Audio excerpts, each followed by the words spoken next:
Whoa! I don't know why I've been kind of just sitting here in this StreamYard lobby before this all started. I didn't really have any particular reason other than just like a all right, here we go. Here we go. Here here we go. Here we go. Here we go. So this is an exciting opener. I pride myself on my really exciting openers. Howdy, hello to Samioso and Bendy Fan and oh frick, it's all coming in at once. Sarah, hi Sarah. Sarah's here. Miss Bright, personality and artist and Puppy Relp and it's Saria.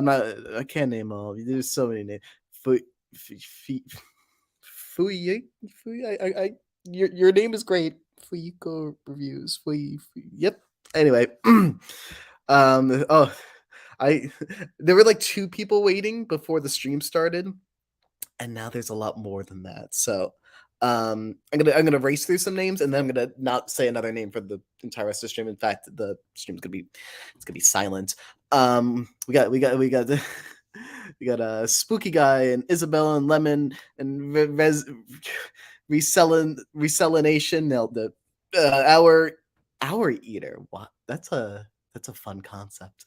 Waffle and sniffage with a Zam icon. Seven was here. Tater tot. Shanae.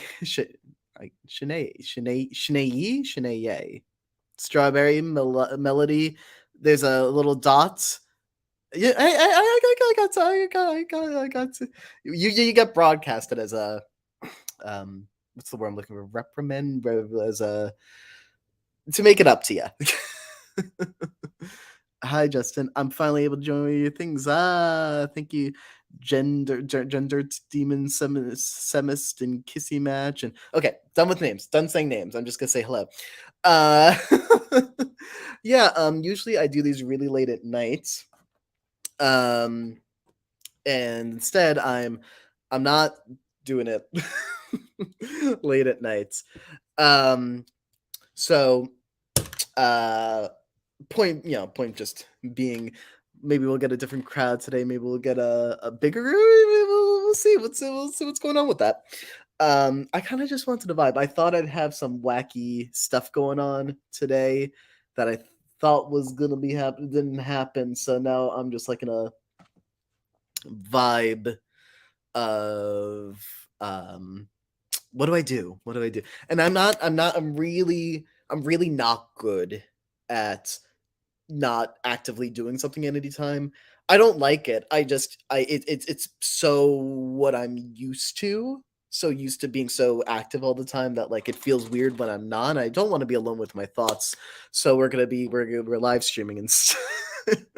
We're live streaming instead. Um and I that I'm seeing the saddest little thing I've ever seen before. Let me scroll back up to find it. Puppy Relp is all like, I thought the episode's gonna be today, but it's next week. Yeah, we were there was a long stretch of time at which I did the trailer part of the recent trailer. Obviously, Adam did the non-trailer part of the latest video. And for a while we weren't gonna put a date on it because we weren't sure if it would be releasing today or next week. And as it usually goes, if we're between two dates, it's probably going to end up being the later one. Just we there's a lot of work to get done at all times, so we're grateful that we have a little bit more time to put things together. But we're most of the way there. Yesterday I got to listen to the first pass of all the music for the episode, and like literally just write to John Meadus on Twitter right now saying good job on the episode 10 music because if you want to get a head start, because you're going to be saying it anyway. He did a marvelous job already. So we're starting up on 11 stuff as well, and it's all incredibly exciting. 10 was written, I guess the writing started on 10 almost 2 months ago, maybe about 2 months ago. So it's always really interesting seeing things being sad. Like, I talk about this all the time. The most exciting thing for me in the process, it's not even, I guess, less exciting and more just interesting to think about, is for the audience, the newest episode is 9, has been for a while. It's one of our longer gaps. And now that the 11 stories formed and all that, my mind is a little bit on, I'm not writing that 12, but 12 is being I guess starting to be put together, so my mind's a little bit on 12 while the audience is on 9. It's a fun weird thing going on, obviously. 11's been written with an alternate cut depending on how the viewer vote goes, but we try to plan things out as well as we can ahead of time, with awareness that things could theoretically change. So that's always really, really interesting. I've spent a really long time rambling without actually reading what's going on in the chat, so I'll catch up later. I didn't even at no point have I so far in the last however long it's been, 6 minutes, brought up the actual name of this podcast. Trying not to be too cringe challenge. Usually when I'm putting these together, I just whatever I'm vibing with as the title becomes the title. Something that's fun and grabby, but also it means nothing. We're gonna try not to be too cringe, but if you when it's not gonna be like a law, don't be cringe, because I feel like you need to be a little bit cringe to have fun. You know what I mean? Like there's no fun without a little bit of cringe. I'm gonna catch up a little bit. No, you're incredibly not cringe, Waffle. Very proud of you. We'll share in the cringe, whatever works. Try not to be crying challenge fail. Ooh, ooh, ooh. So for Puppy Relp, it's nearly 2 a.m. So I'll try not to be too fun, because I think you should get some sleep soon. You'll always come back to this later. I don't want to don't want to keep anyone up. Try not to laugh challenge, season 3, episode 6. I it's weird I've written now 2 more scripts since then, but to the public, that's the most recent episode I've written. Um, so, yay!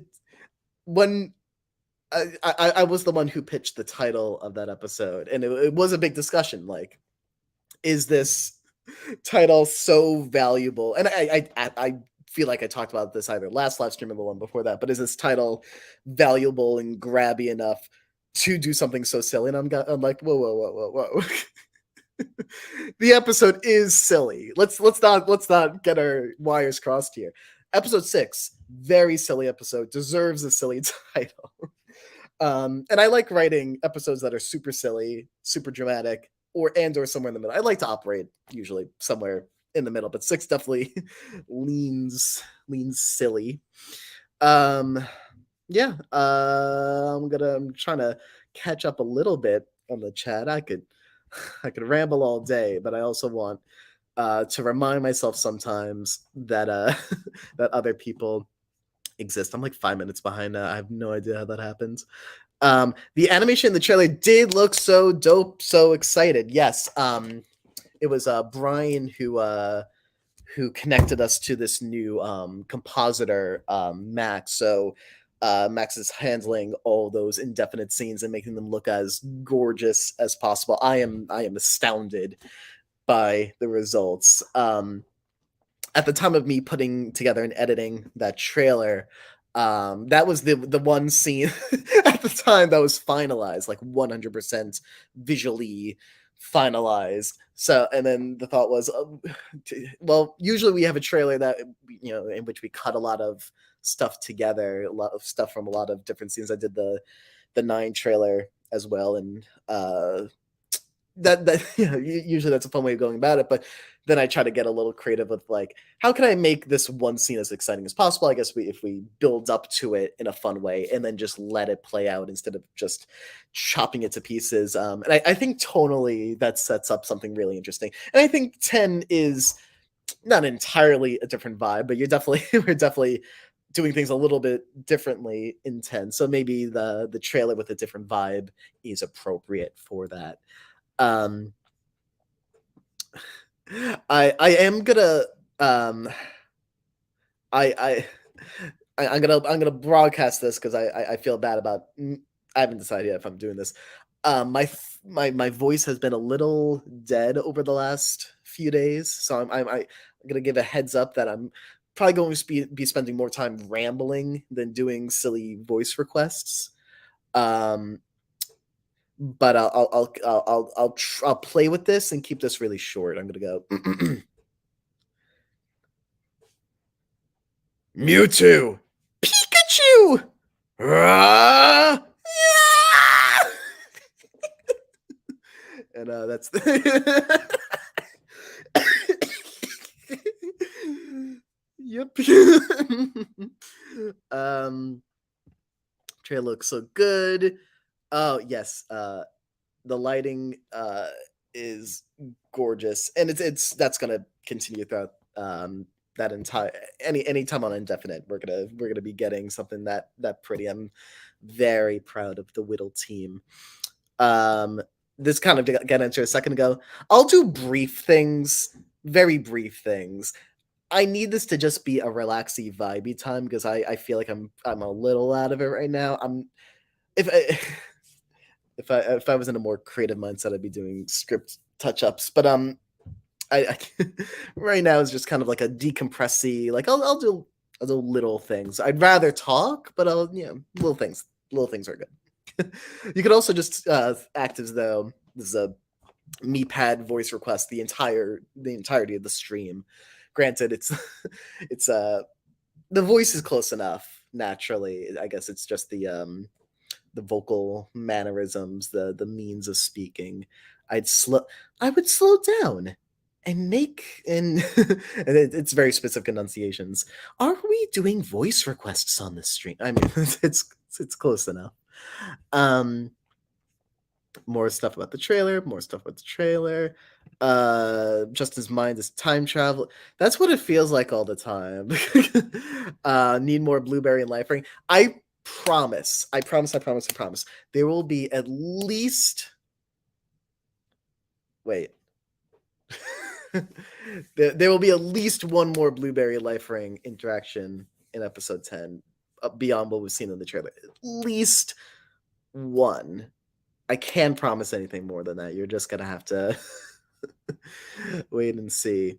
Um, I think alternate route is referring to when I was talking about the writing of episodes that are written before we know the votes of the episode before. And yes, in those cases, we do need to plan out what the alternative is. Sometimes it changes things drastically, sometimes not. Well, I guess if the viewers vote someone to save who was legitimately the plan to be voted out, yes, that would change things drastically. If we have a sense that the person that we're voting out is not one who usually gets a lot of votes anyway, then we're probably not going to go so hard on planning out an alternate route. It really is a situational episode by episode. We also I love blue. I said blue goo as well. We need more life ring. Trailer was fun. Maybe I may be cringe, but I am free. Yes, that's wonderful, wonderful mindset to have. Or multiple people say is that a phrase that people say? I'm not that hip. Gotta have a little cringiness to have fun. I'm so far behind it. But I hope y'all don't mind. I'm gonna skip around a little bit just for the sake of feeling a little caught up on what was being talked about. But I'm gonna highlight compliments because they make me feel good, even though I have no bearing on I have zero bearing on the visuals, or on how good the visuals look in any episode. Um, but I agree. It was a debate if we would see any Indefinite Island itself in 10. I'm glad we did because it pushed us to do something pretty swell. Knife saying, do I do it in character or do I have him actually go all out and be joyful? No, that I gotta stay true to the character. Yippee!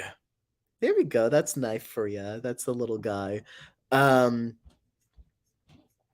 let's catch up a little bit. So I'm gonna scan through a little bit, see if something immediately jumps. Yeah, I mean, I thrive on being being incredibly inconvenient on a day-to-day basis. So, whoa. He Knife Mewtwo fan. I decided just now, I guess. We got axes. we got um okay, and the next me pad will say yippee, happy day. YOLO YOLO. YOLO YOLO. There we go. That sounded better. Um I'm gonna skim down a little. I might miss some requests, but I guess feel free to uh to ask things a second time. um for melody, I'm gonna pick a character.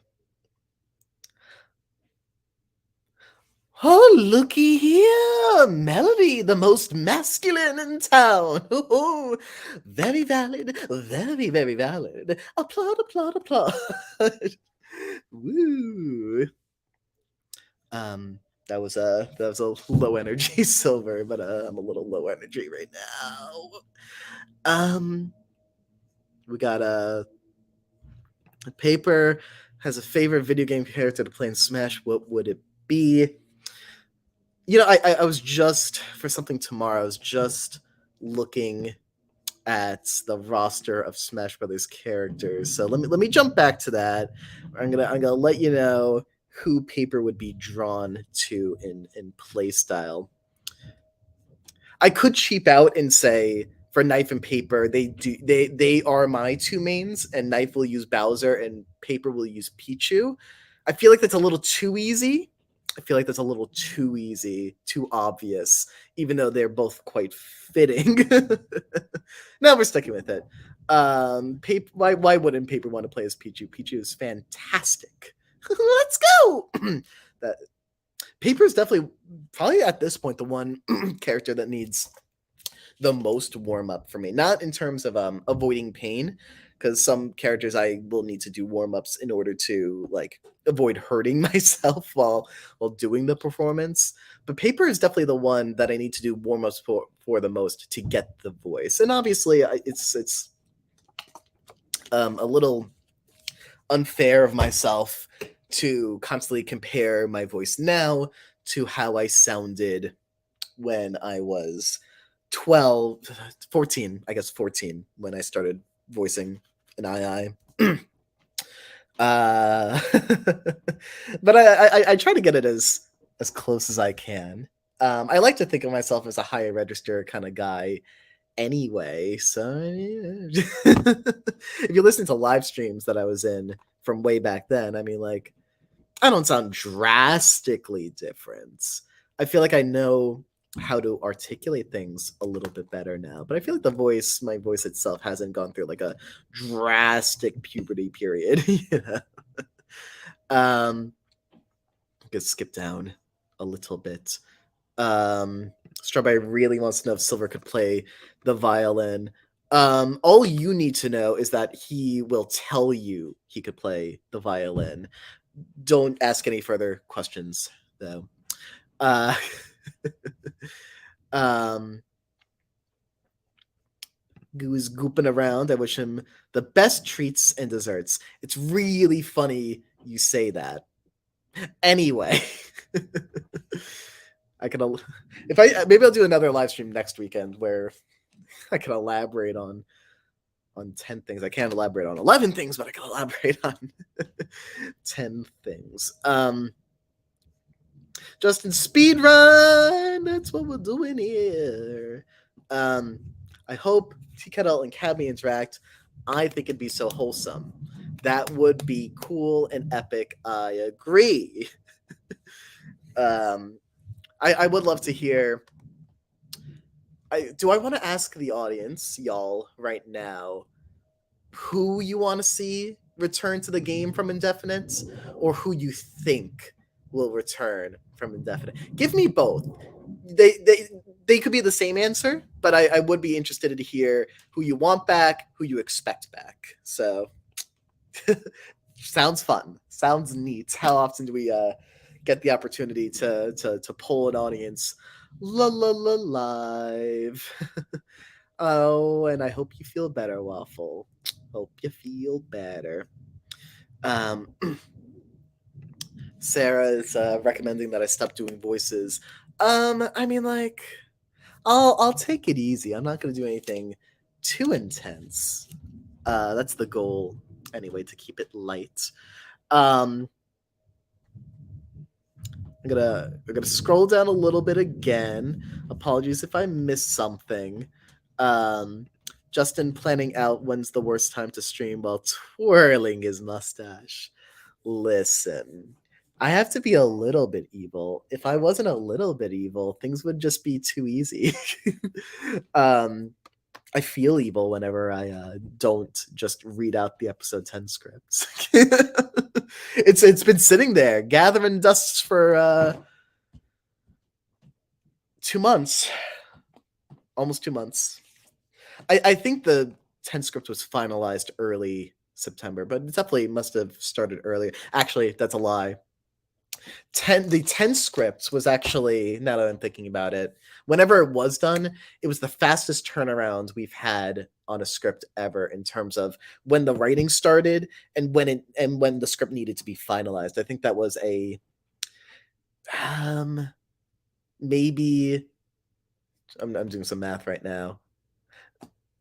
Under 48 hours, I think. Under 48 hours between starting the writing process and finalize. It was like an all day writing session Saturday and then like notes and finalizing Sunday, something like that. Normally, and I recommend you take a lot more time to finalize and rewrite and do everything you need to do on there. But we were on a tight deadline for merch purposes. So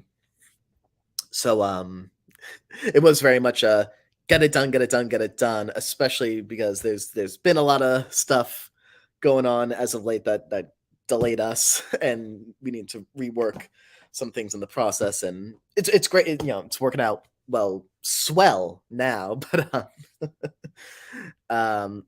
how did I get here from this question? I gotta catch up. I'm gonna be saying that the whole stream. I say that every stream. I gotta catch up. I gotta catch up. I might just be at the point where like I can't try to read everything. It's just gonna be a matter of I'm going to be rambling, and whenever I stop rambling and look at the chat, whatever like one of the newest messages is in the chat is what I'll pay attention to next. If you want to repeat yourself, feel free to repeat yourself. I Groundhog Day episode when I'm just really happy you say that because Groundhog Day is one of my favorite movies. I have a lot of favorite movies, but that's one of them. Maybe we should make that happen. I'll write that down, and we'll if it happens, I'll credit Puppy Ralp. Let me. I have a long list of future challenge ideas. I don't want to get your hopes up. This is probably not going to happen because I have such a long list of challenge ideas. I'm going to write down right now. Groundhog. How do you spell groundhog? Is that it's one word, only capital G, right? Groundhog. Anyway, Groundhog Day episode Credit Puppy Ralph. Don't give me any more ideas because I'm gonna feel bad if I forget to actually credit someone for an idea, or if there's like a coincidence and you recommend something and I just so happen to think about it later, and like this. It's not gonna be like a legal thing. It's not like a Disney stole my idea and turned it into Frozen and made billions, and I'm gonna sue them. I'm not worried about anything like that. I just, I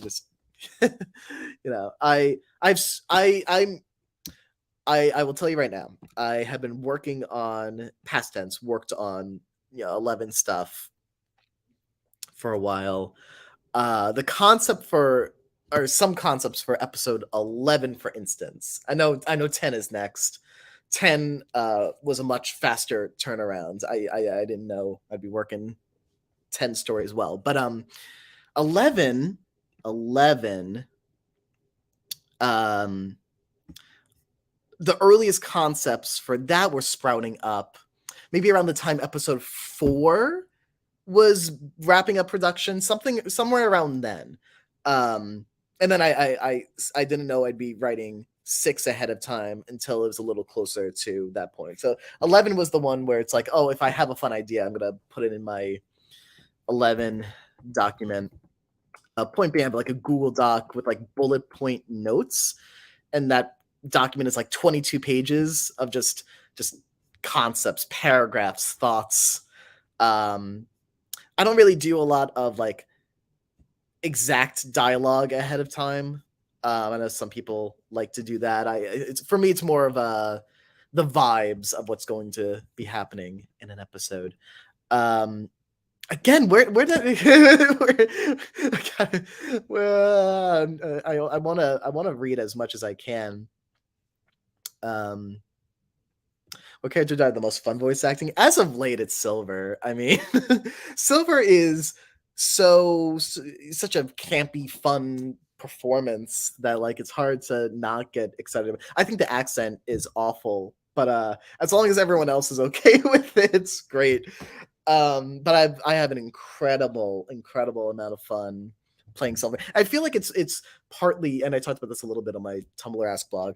I feel like it's a little bit because Silver is undoubtedly like the one character in the show who that I voice that I feel like there's no really specific elements of me that are in the character. Like I feel like a lot of characters I voice kind of just turn into therapists one way or another. I don't know why. It just kind of happens. Not Silver. Silver is a selfish little fiend that I love to perform. It is incredible ultimate escapism. Although I mean like Knife, for instance, incredible amount of fun because I don't I'm not a very angry person. I don't feel anger all that often, but when I tap into Knife, it's like I could feel like I could feel things that I normally don't feel in my day-to-day life.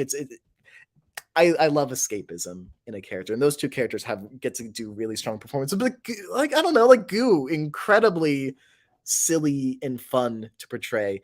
So I know there's at least one or two people in here with a Zam icon for waiting room, which doesn't is a song that just sprouted up and cultivated an audience immediately, which is fascinating to see.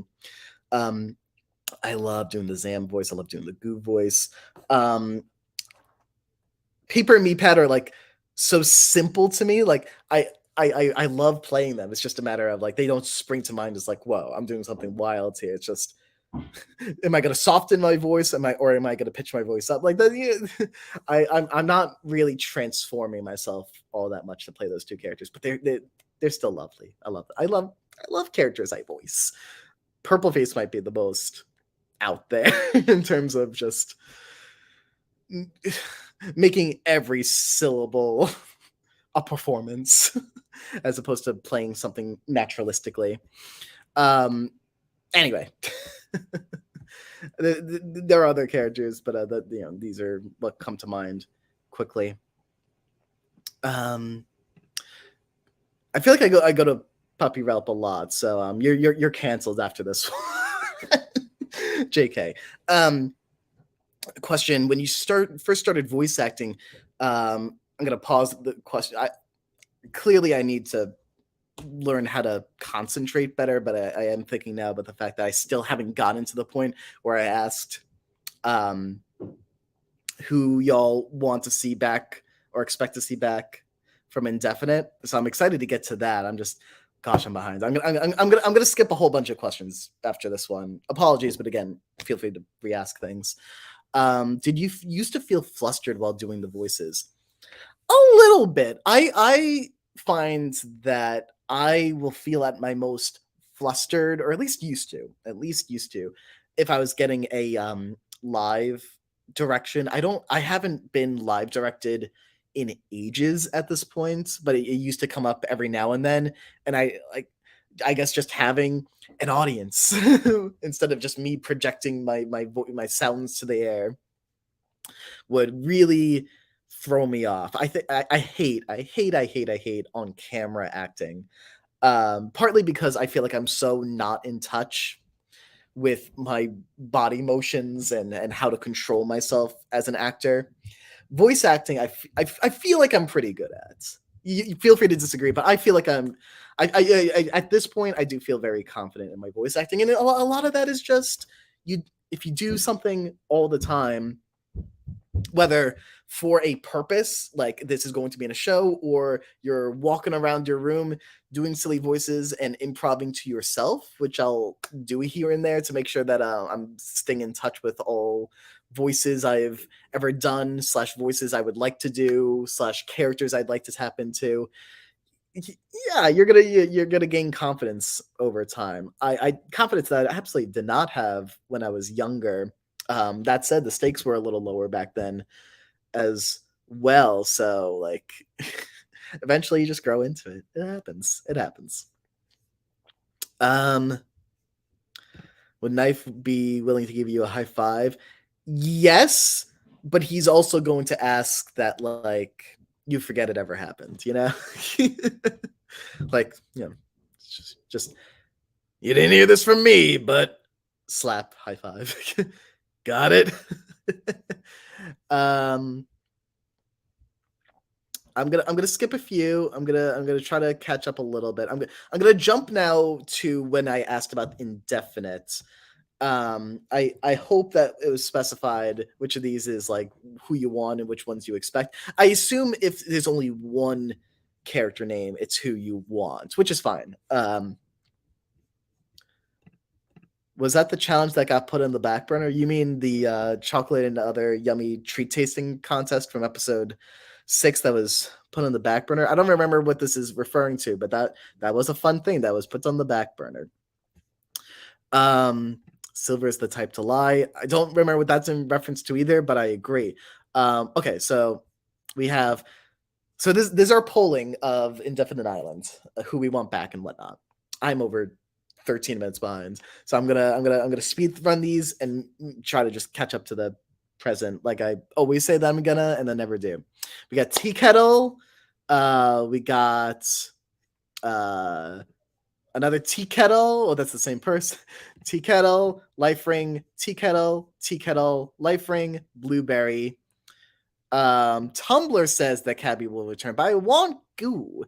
Cabby, Tea Kettle, Life Ring, Tea Kettle or Life Ring, Blueberry, want Tea Kettle, expect Cabby, want Tea Kettle, expect Cabby, Tea Kettle, Life Ring, Tea Kettle. I did not expect the overwhelming Tea Kettle, but I love to see it. Life Ring. Expect Tea Kettle or Cabby, want Life Ring. Tea Kettle, woman, which is, I agree. Agreed. Life Ring, Tea Kettle, Blueberry, Tea Kettle. Love Blueberry. Cabby probably will. Blueberry and Tea Kettle, adore Tea Kettle. Cabby has the plot value. Interesting if Cabby rejoined. Want Life Ring or Goo. Life Ring or Tea Kettle. I'm gonna read out all these just so I kind of want just like a record of these. Want to see Goo. Think Life Ring deserved more screen time. Life Ring deserves his chance to advance. We got think Tea Kettle or Life Ring deserve, but it wants Blueberry or Cabby because drama. Um, really want Cabby. Love Tea Kettle or Blueberry. Especially if anyone gets put in the new thinkers. Justin, please tell me Nickel and Balloon interact again. I'll consider it. Next question. Want Blueberry or Cabby? Expect Tea Kettle. So that's a flip on the usual. That's exciting to see. There's a lot of stuff about 4S. Cabby should come back, but she should also stuff all the rejoiners in her cabinet, sneak them back. I like it. That's clever. That's clever. Okay. I'm trying to catch up a little bit. I did catch up a little bit just now. I might jump a little bit, a few minutes forward. Again, apologies if I miss things, but there are, in fact, a lot of things. Okay. I'm gonna skim. I'm skimming. I'm skimming.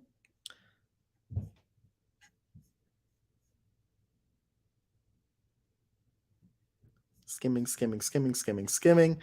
I just want to feel caught up. I apologize if I'm missing most things. I'm missing most things right now. But I'll see if something like super jumps out to me. Otherwise, I'm gonna pay attention to what's going on in the now. I'm looking at 2:03 right now, 7 minutes ago. Should I? What do you think? Should I just jump to the present and then just pay attention to new things that come in and just clean slates? Well, while rambling, I scrolled all the way to the bottom, so you could tell because we got some skimming going on. Knife high five, yeah. Want Tea Kettle or Blueberry, but expect Cabby or Life Ring. Good to know. Cab redemption arc. I underswap AU. Fascinating. Make it happen, please. All right, underfell AU. I don't know is there a different? I know it's all Undertale related, and I like Undertale. It's just a matter of I don't which is which. One Tea Kettle could be Blueberry or Cabby. There's a lot of love for Tea Kettle fans everywhere. Tea Kettle World Domination, but also Cabby. It seems that it jumps mostly between Tea Kettle, Cabby, a little Life Ring, and a little Goo. Oh, and a little Blueberry. I guess that's all of them.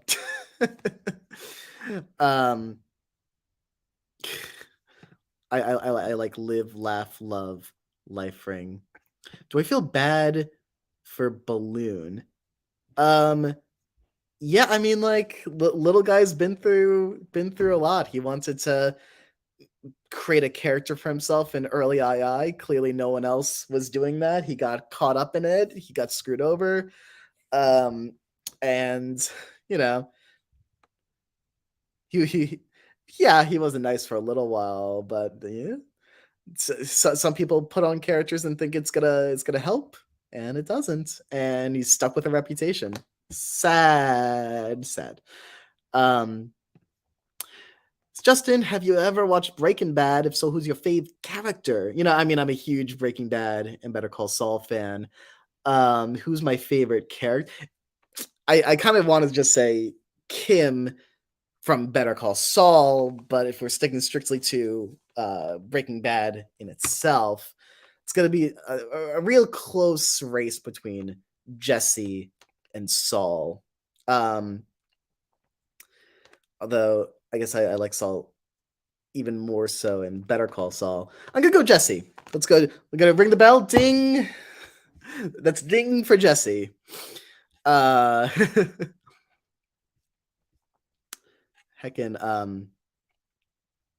ding ding ding. Ding ding ding. Yeah, we hate the fact that new punkers are starting to shun balloon. Ain't right. Not cool. Floor gets banished to the red spot for all of eternity. Good thought. Good fun thought. Flory carpet. Yes. That's the merch of the century, if you ask me. I've not seen bubble guppies, but I remember I was really jealous of a kid in middle school. I'm pretty sure this is the right show. Because maybe he's like a kid a year or two younger than me while I was in middle school, who was renowned in our middle school for having been, I think, the male lead in Bubble Guppies. I think I'm thinking of the right show. Something like that, at least. And I was like, I wish that were me. And look where I am, playing knife on Bubble Guppies. I made it, folks. Silver Spoon defo still thinks about episode 4 and overthinks about it for real.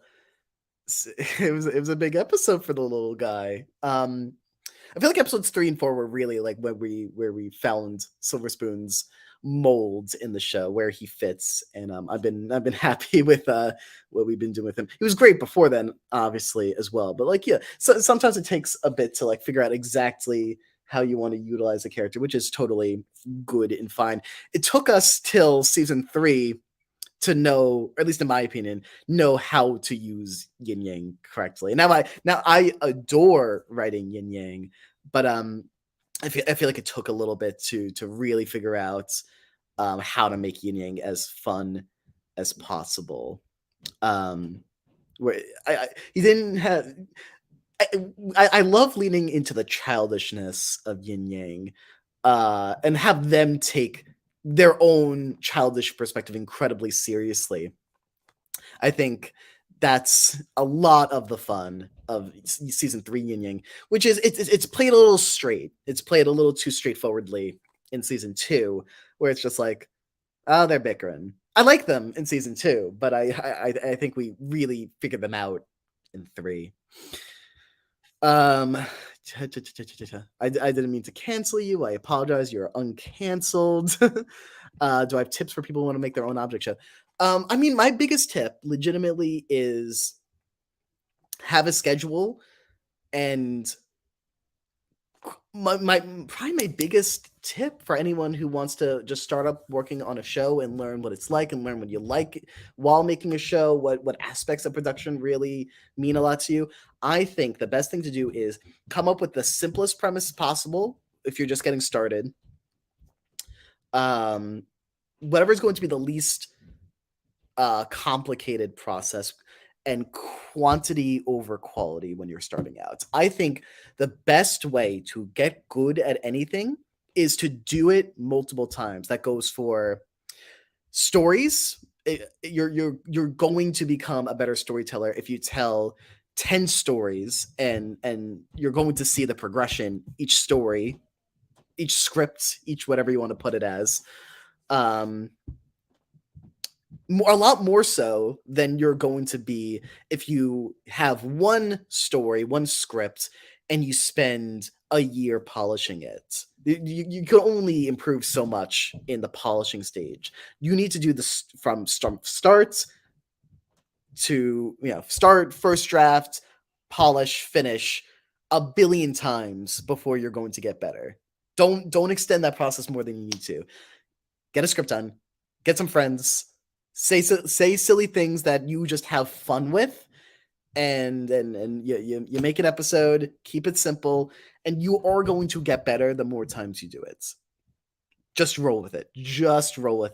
Set a schedule, make sure it gets done. Set a specific time. I am going to write this script today. I'm going to do the voicing this day. Because if you don't set time ahead of time, it's so easy to just procrastinate and just be like, yeah, I'm going to do that one day. It's going to be fun. It's going to be awesome. I have so many ideas for this thing. And then it just never happens. Set a time and do it often. Set a time, do it often. Those are the two key pieces of advice. Jesse, we're going to get eliminated, Jesse. Name's Walter White. Skylar White. Name's Skylar White.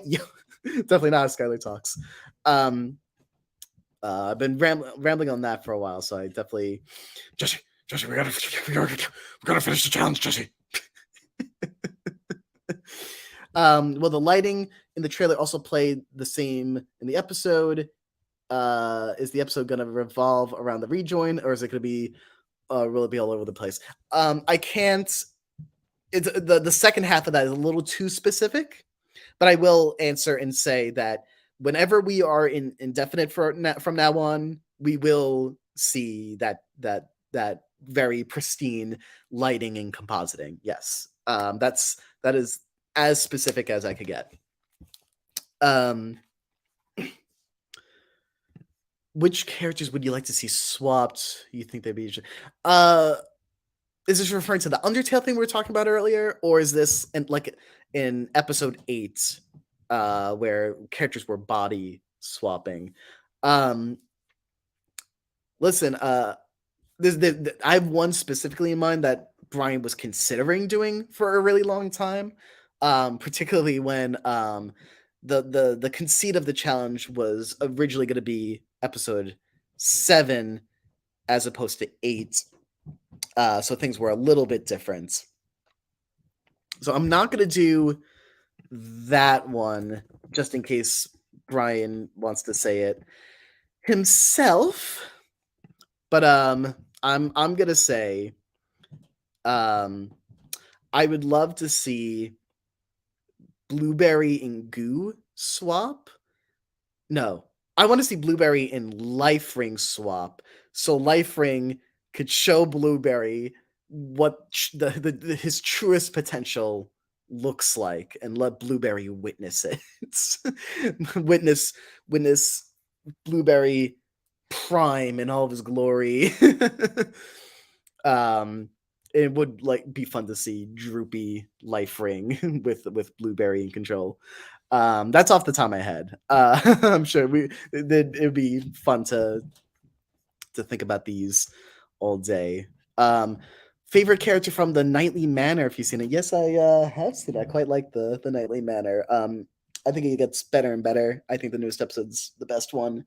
But who's the best character? I like quite a few of the characters. I'm gonna look it up just to make sure I'm not missing anyone obvious, because my brain isn't as sharp as it once was. I'm kind of leaning Mouse. I really like Mouse. Hope she's doing well. Tell us about the Yin Yang plush. What Yin Yang plush? Yin Yang, my beloved. I remember the last time I was in a live stream, asked if there was going to be a Yin Yang plush, and he said maybe. That's more than I try to do just now. Justin, do the characters have cabins, or they just sleep on the ground all the time?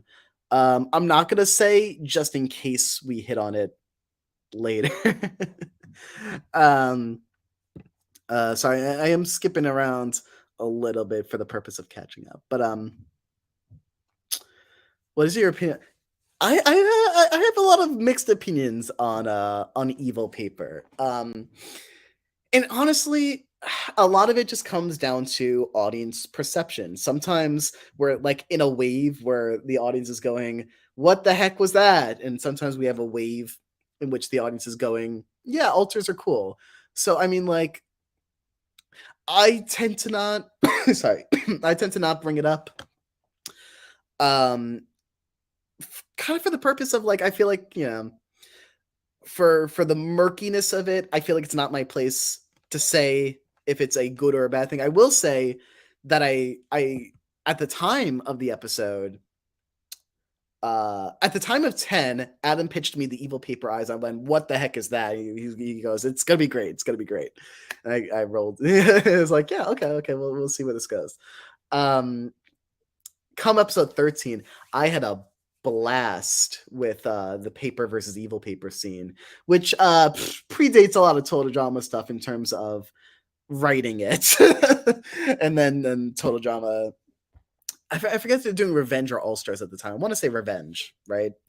I feel like we wrote maybe the timeline doesn't add up, but I feel like something like this happened where we write the episode 13 script, then while the episode's being animated or whatever, so like what's the character's name? Mike is in his mind with alters and whatnot.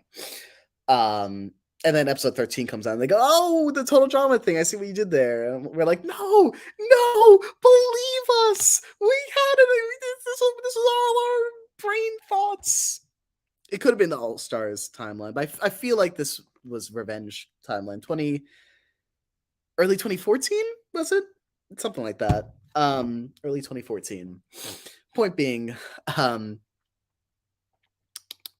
of my opinions. All I was gonna get at was that sequence of Paper versus Evil Paper was like initially like twice as long when it was written, and I had a phenomenal time voicing it, and then it gets like chopped in half.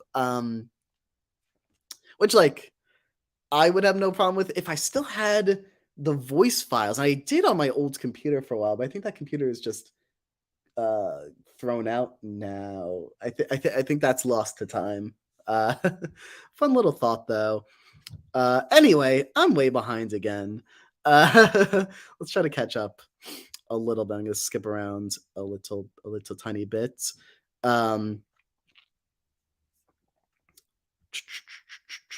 See if anything pops on out. By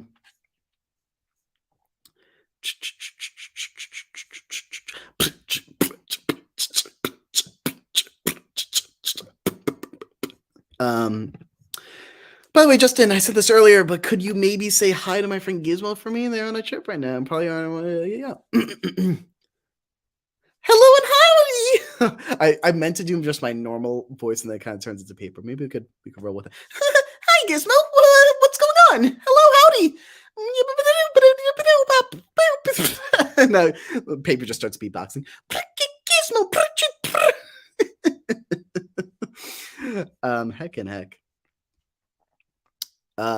Yep, the Undertale thing. So I took this question incredibly wrong earlier. So let's come up with one Undertale / II character swap. And I'm gonna tell you in my heart of hearts. Oh, Toilets Papyrus. Nailed it. I'm a genius. I hope Toilet's doing well. Anyway.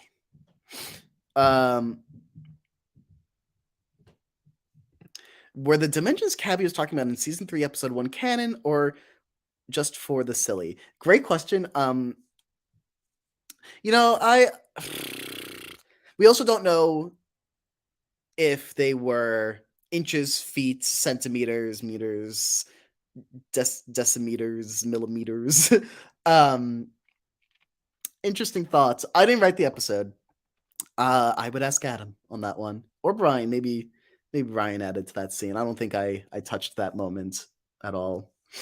Anyway,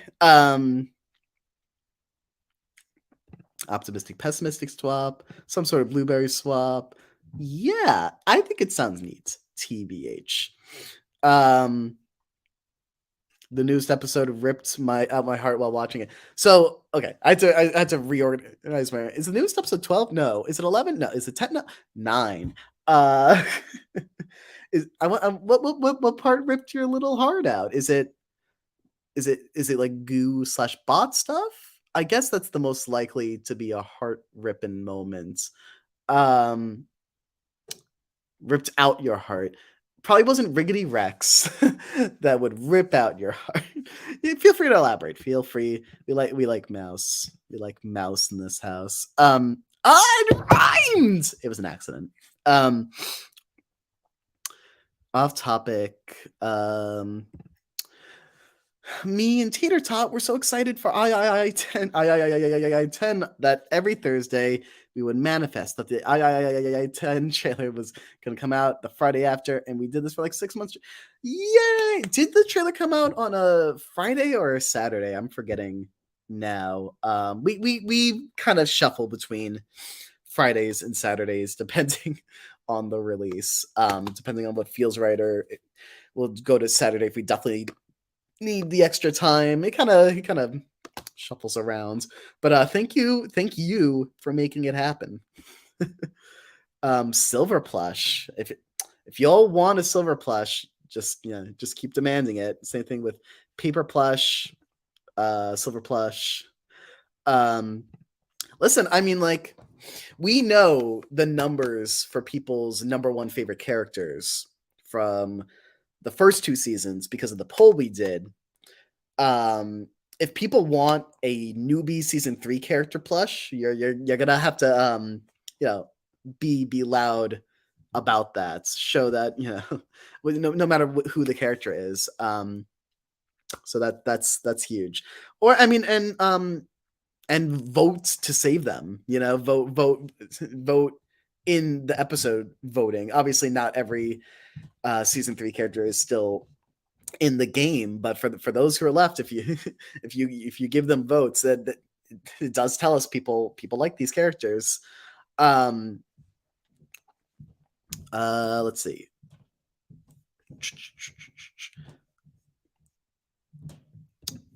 I love Silver and Candle. Next question. I think they have a very strong dynamic. Take it how you will. I think they're neat. Okay, I'll Could Silver Spoon say, "Yes, Queen Slay! Woo-hoo, thank you." I don't know if the thank you was part of the. Ooh, Cabby plush sounds fun. Do we think Cabby's a good? I've had this debate with someone before. Would Cabby be a good shape for a plush? Is she too square, or is the shape like good for a hug, like a pillow? I don't know. Like, interesting stuff.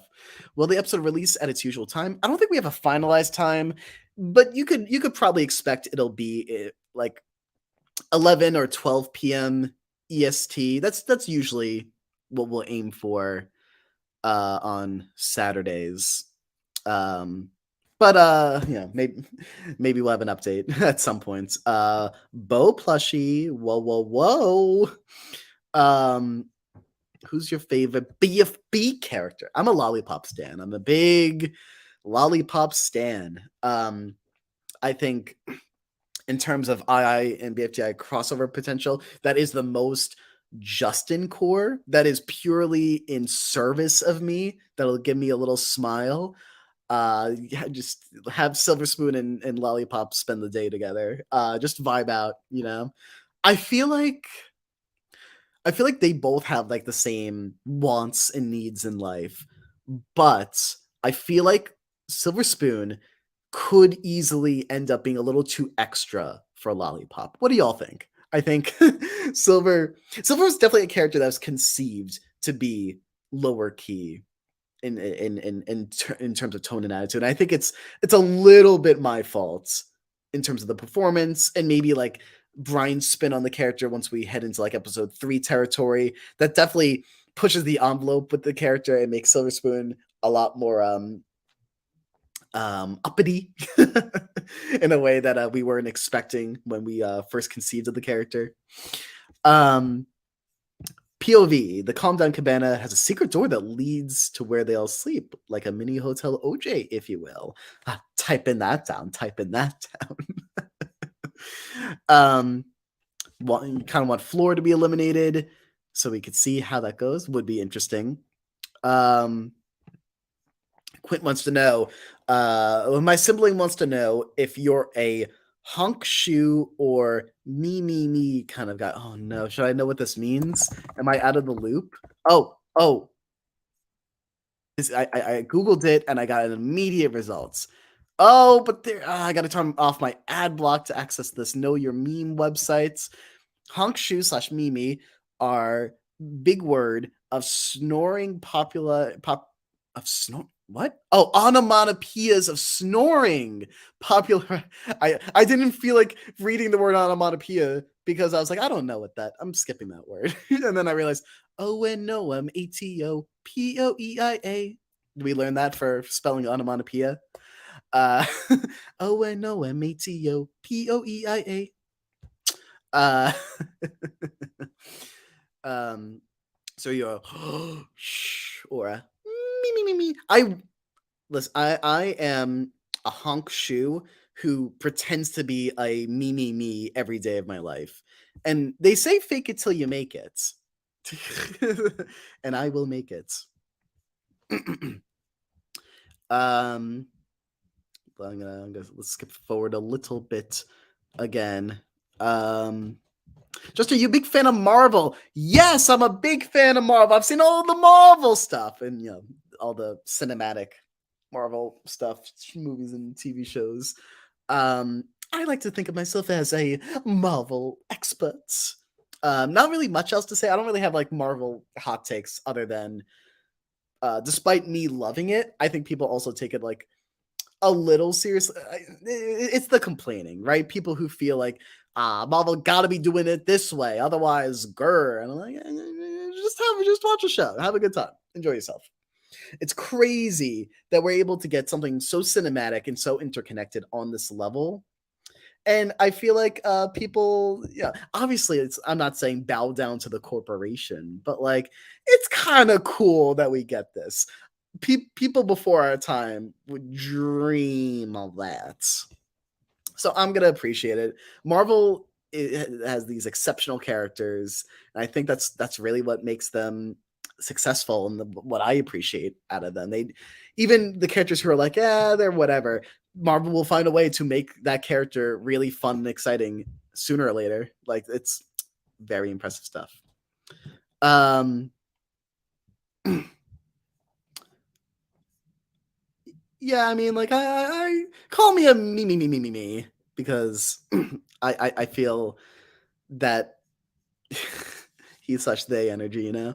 Um, just did you agree Paper was robbed, especially on the popularity poll? I'd say so. I feel like Paper would have gotten more votes if people knew what the poll was primarily for. But we also didn't want people to know what it was primarily for because we wanted the thing that it was primarily for to be a surprise. And it was a very exciting surprise to be able to tell people, by the way, new show in a week. Enjoy. Or was it in 2 days? I forgot how quickly we went from the direct to the episode. Maybe it's like a 2 day thing. Maybe was the direct the first and then the new episode the third? I guess that sounds right. Gosh, we put in so much effort into that direct. Holy heck. And some things I wanted to do that got canceled the last thing. I wanted to do an inanimate battle that I was going to film myself. I had my sister Haley, voice actor of Microphone, um, make goo, like make blue colored goo. And the concept that I don't know if I ever talked about this. And the concept there was I would have objects fight each other inanimate battle style, and the loser would be sent into the goo pits, and people wouldn't know for another 2 days after that released that goo was a character. That was a lot of fun. That was a lot of fun. I think Adam tweeted a picture of that goo pit that I gave him because Adam was doing this like once every day or so, tweeting a picture of like the real life version of characters that would eventually become the season 3 newcomers. And there's one picture with a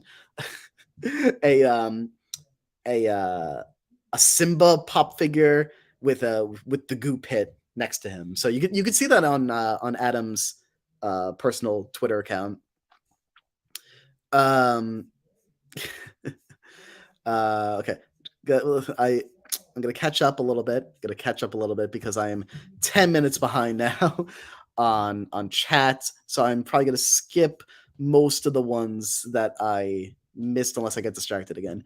I'm seeing toilet as papyrus real, so that's how I know how far behind I am now. Uh, um, let's see. Let's see, fellas. Guys. Guys. I wish I could do a good Tissue's voice. I'm not good at impressions. I've never been that good at impressions. I wish I was. I feel like I'm pretty good at crafting new voices, but getting my voice to sound like someone else's, how do you do it? I don't know. A lot of people think voice acting is impressions, and I'm like, I'm glad it's not because I would not be a good voice actor if voice acting was all about impressions. um, Killian writes, Justin, not to be weird, but I literally just finished your 2-hour podcast. Just to find out you're live now. Yeah. It's through how the universe works, it's probably all thanks to you. So thank you. I don't know which podcast we're talking about though. What have I done a 2 Oh, well, I'm looking at my okay, so I've done 2 2-hour ones on this channel. How long have I been doing this one? 1 hour? Okay. We'll keep it going for another 20, 30 minutes. There there's J Rambles. I survived B words from July of last year, and there's from May of this year, the one that's called It's 1 in the AM, and I fear you specifically. So, so whichever one that you watched, very exciting. Remember episode 9 came out when I was in school. I was freaking out the entire time. Yeah, sometimes we do the midday Friday release because on for insight on the algorithm level, you want a video to be doing really well through the weekends, and what releasing on Friday will do is tell YouTube, oh, this is a hot video, hot tamale. And so by the time you're getting started on Saturday, YouTube is like, well, this is Saturday, people, this is the hot video right now. And that gets spread around. So that, that's the thought process there.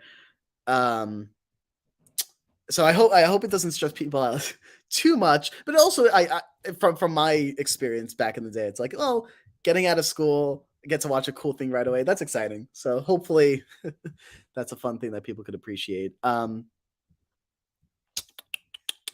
Silver plush, silver or candle plush, knife plush, paper plush, silver plush, plush and paper plush, me phone 4 plush, candle plush, paper plush, made the floor a blanket, me phone 4 plush, me phone plush, bomb plush, clover plush, everyone plush. I'm gonna read these out loud because these are good stats to have, Me phone plush, all plush, knife plush, bomb plush, or maybe just bomb, bomb hearts, hearts bomb, making plushes, clover plush, cabbie plush, me phone or me pad plush. That's a good question. Would there be a copyright issue? Maybe. Next question. I don't know. Before 4 and 4S plushes. This is awful. I assume this means the stream, to which I say, I agree. I lost the cringe challenge. Need a new popularity poll? Maybe at some point. Yeah, I was about to. I'm so sorry you didn't get to get your light bulb plush. Hopefully, hope you can get it in the next batch. With how plushes work, they inherently need to be, at least where we, the groups we work with, they inherently need to be limited time. So we, you got to pay for that, and then they'll make them, and then they'll send them to you for selling. We there's a specific number that we got to ask for and pay for ahead of time. So, I wish they would just be out there forever because they're lovely. But the limited time nature of them kind of makes them exciting. TBH. Yes, Cabby's a good shape. Oh, that's how far behind we are? Oh, we are very far behind. Yeah. I don't know. It's gonna be kind of hard to do a plush where the drawer is open. But it's a good thought. Does he like Dora? I'd say, yeah, probably. Anyway, probably. Flowery. I almost said flowery. Flowery plush. Candle microphone and animatics plush. Yeah, I am gonna skip ahead a little bit. Bo Plush, Baxter Plush, Lollipop Fan Real, Baxter Plush, nice Lollipop Fan, Lollipop Fan, the Baxter Plush. um, have you seen people compare Pat? Yeah, yeah. I guess I have seen both comparisons, and Pal from Mitchell's is kind of just the perfect middle ground. Hope Pal is willing to cameo in II to celebrate. Blueberry Plush, love Lollipop. Yeah, especially in post split land, I think the ideal ultimate final two scenario is Lollipop versus Blocky. Um, and I'm not afraid to say it. But I do love the final two that we got. I think Flower is such an all-star contestant that it's great seeing her get to the end. And Gelatin, I didn't feel a lot towards Gelatin as a character until Ian came in to voice him. I think Ian brought a great new life to the character, and like I do think the previous performance was really great. I just wasn't entirely endeared to the character until the fun Ian brought to it. So applause, applause, applause. Blueberry Plush, Baxter Plush. Did we do this already? But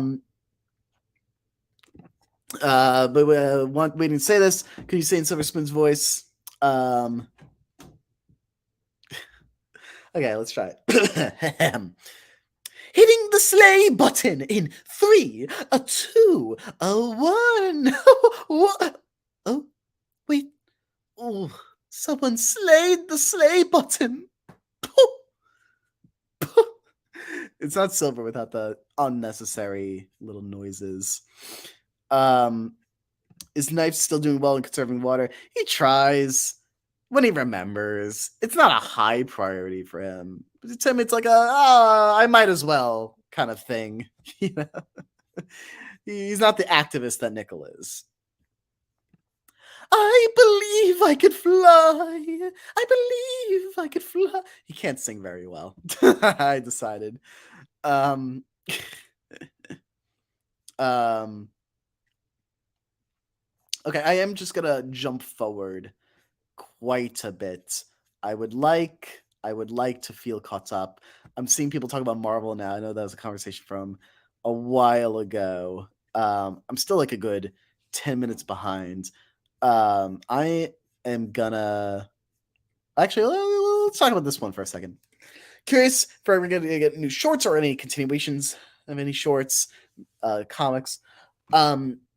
These were things that were very easy to manage when we didn't have episodes that were the priority every month and a half, 2 months. Um, it is incredibly hard to do anything else now, and which is fine from my perspective because I'm like I want to be making these episodes. I love making these episodes. Like comics, for instance. Charlie's in charge of those. If Charlie makes a comic, we'll post the comic.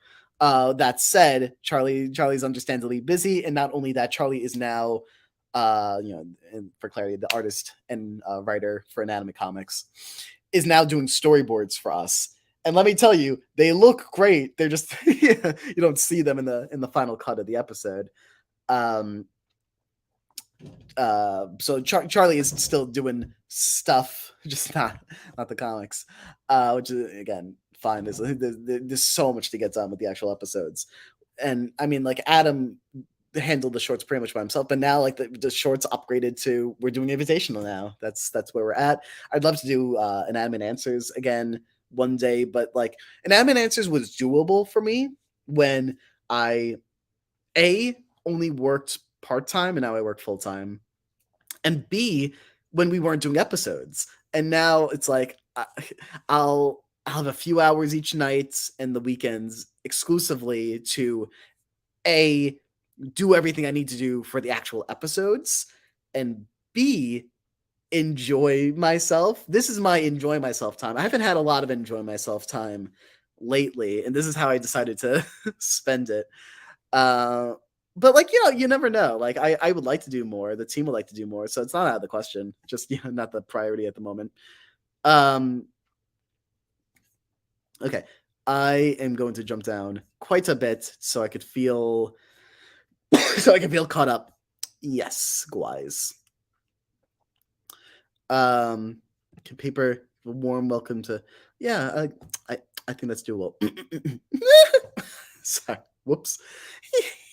Like I said earlier in the stream, it's the paper voice that needs the most warm up time. Hey everyone, what's going on? Hi Snow Globe, welcome. Lovely to see you. I feel like people were really like, oh wow, Paper's voice got real deep for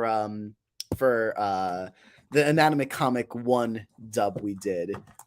Um to which I say it's hard and obviously I'm sure someone more experienced with doing what I'm about to talk about could do it better than I can. But doing upper register while also doing a voice that conveys to the audience that like Peeper is talking to himself quietly. It's hard to do the hey guys, what's going on?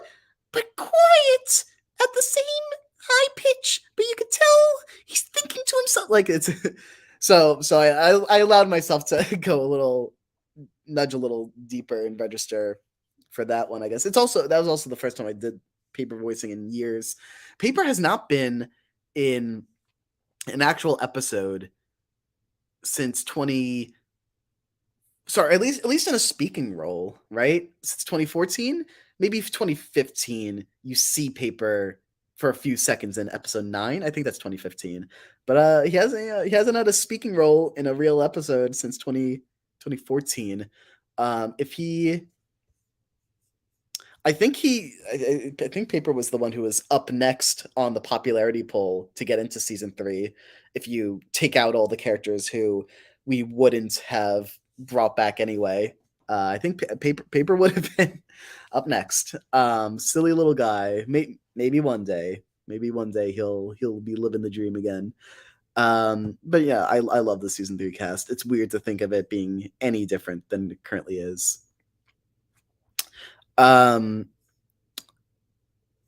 and a trailer came out when you're in school. Yeah, that's the vibe. That's the vibe. I'm gonna sneeze. Give me one. I'm gonna mute. Epic. um, yeah, I mean, I say absolutely always watch the episode as quickly as possible because it is hard to avoid spoilers. Although I do recommend that if you're posting about the show on social media, tag it, just in case someone needs to mute words to get and can't watch the episode right away, courtesy and all that. But also post as much as you can about it. It's always wonderful to see the community come together. I am gonna scroll down a bunch again. Apologies if I miss what you say.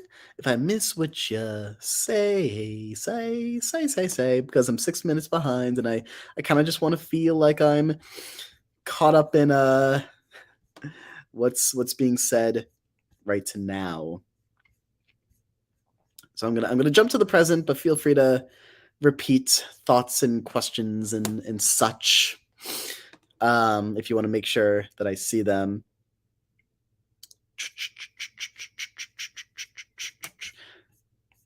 Wait. Why are we canceling Box? Hashtag cancel Box. It's all Box's fault. Oh, for the thing I just said. I didn't realize that I was basically caught up already. Yeah, if Box wasn't in the season, I guess Paper would have been. But listen, I mean, we like the sinkers Box dynamic. It's fun. It's neat. It's fun. We wouldn't have Box bursting into flames if he wasn't in the season, and that's a highlight. We got to all agree on that. It's a highlight. Um, thank you for the gazoon tights. I'm almost scrolled down to the new bottom of the chat. Can someone you voice say happy early birthday? Don't have to, but I'd appreciate it. For N insert name glitch. Yo, yo, yo, N insert name glitch. Happy early birthday. Yo, yo, yo. Do I ever check the II Discord? Occasionally. Occasionally. I'll pay more attention to it, or at least I'll try to if I have the time to, on episode release days or like trailer release days. I like the input. I feel like I'm a fairly hardened individual when it comes to criticism, and I like to know what I could do better. I'm an entertainer at heart. I like to make sure that people are having the best time possible. When you write an episode, the comments could get so overwhelming. um, because it was such a big release, season 2, episode 14, Hatching the Plan. I think I spent maybe like, and this is so unhealthy, do not recommend. I spent maybe like 2 days straight after the episode came out, a good 48 hours minus sleep. um, just reading comments and thoughts on Discord, YouTube comments, Amino. I don't know is that still around? I should know that. Tumblr. Did I say Twitter? Twitter. Everywhere I possibly could. Just nonstop. While and I'll be I'll be nonstop looking up stuff about people's thoughts on the episode, reading all I can while listening to reaction videos. And I'll be getting so much input at once that like it's hard. And I'm not gonna get sappy or I'm not gonna breeze over this quickly, but it's hard not to experience post upload depression when like it's something that is so tied to your being that's just thrown out into the world, thrown to the wolves. No matter if the reception is good or if the reception is bad, I do often feel like a hollowness, especially if I'm not able to focus on whatever is up next, which was the case of 14, because with season 2 episodes, we would take long breaks before starting up the writing process for the next episode. Season 3, however, we have been good about like, we'll start writing the next episode before the previous one comes out. Maybe not to the point where it's finalized, maybe to the point where we start voice recording already. It depends on the episode. It depends how things are moving. But I love the II Discord. I check in there where I can. I always read everything that the patron section of the Discord says, even though Patreon doesn't exist anymore, the patron section of the Discord exists. And because people donated money, I do like to give them a little extra attention. Now we have a Ko-fi, a little Ko-fi where it's like a tip jar, a little lower key than the Patreon. We spent so much time on the Patreon. We especially when we did like voice requests and drawings on the Discord, I would spend more time on like doing voice requests or like organizing who needs to do drawings and whatnot, and all the like little organizational things that went into it. I spent more time on that than like working on episode stuff, and like that was not the best move.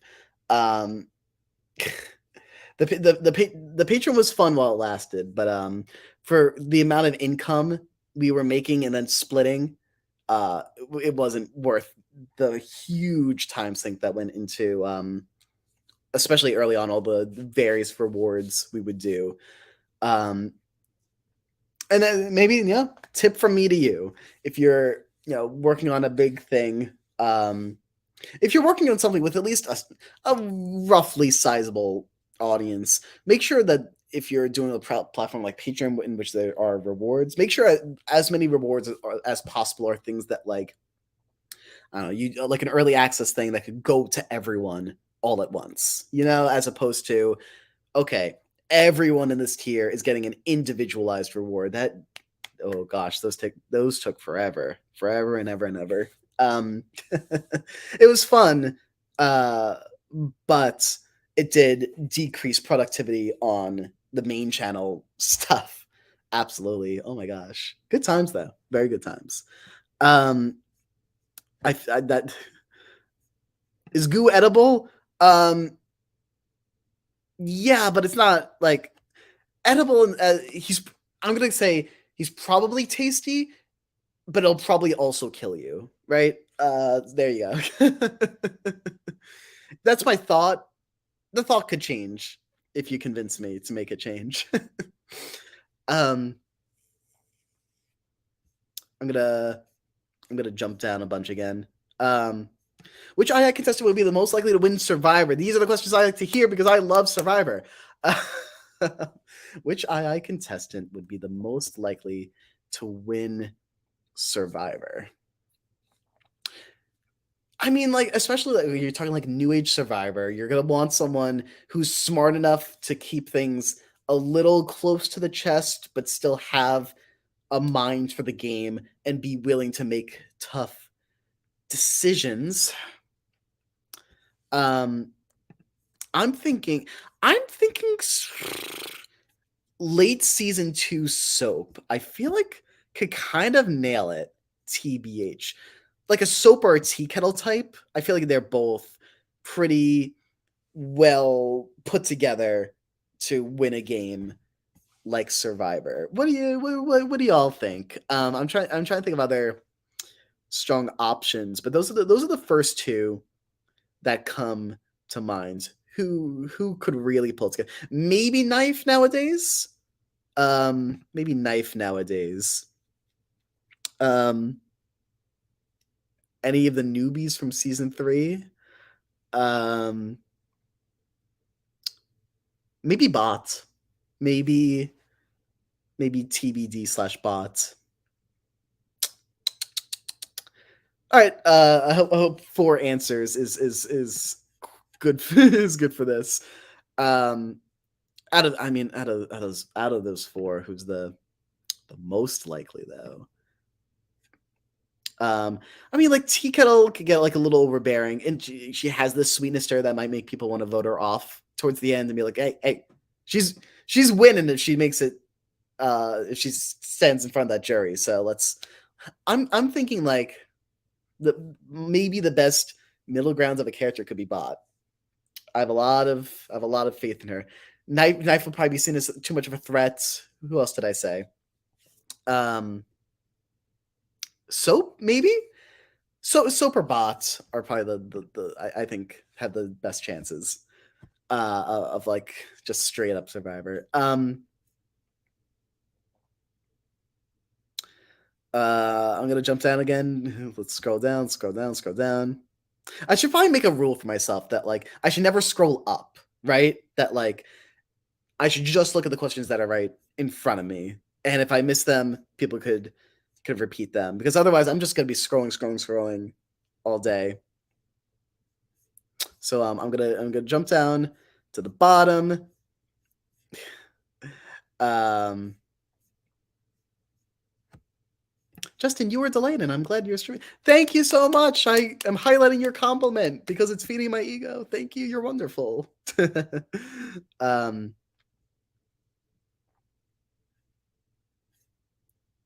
Gonna scrub to the bottom view. Silver is usually a little higher than that, but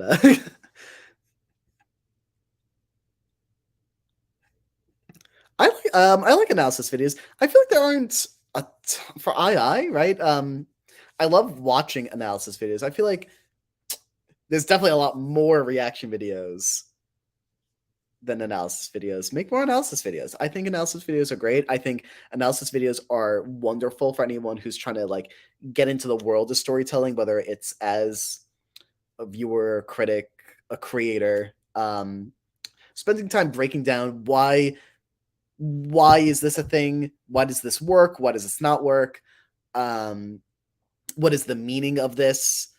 what could be derived from an episode. These are all things that could really build you up, and I definitely recommend getting into the analysis world if that's a thing that any of y'all are interested in. And hello, Snice. I want to say your name in a silly way, so I'm going to say that it's Sniffor. Sniper, Sniper. It's like Scyther from Pokemon. Welcome. I'm gonna Paintbrush would win Survivor, says Don Hong. I was okay, so I was considering Paintbrush. I was considering Paintbrush, and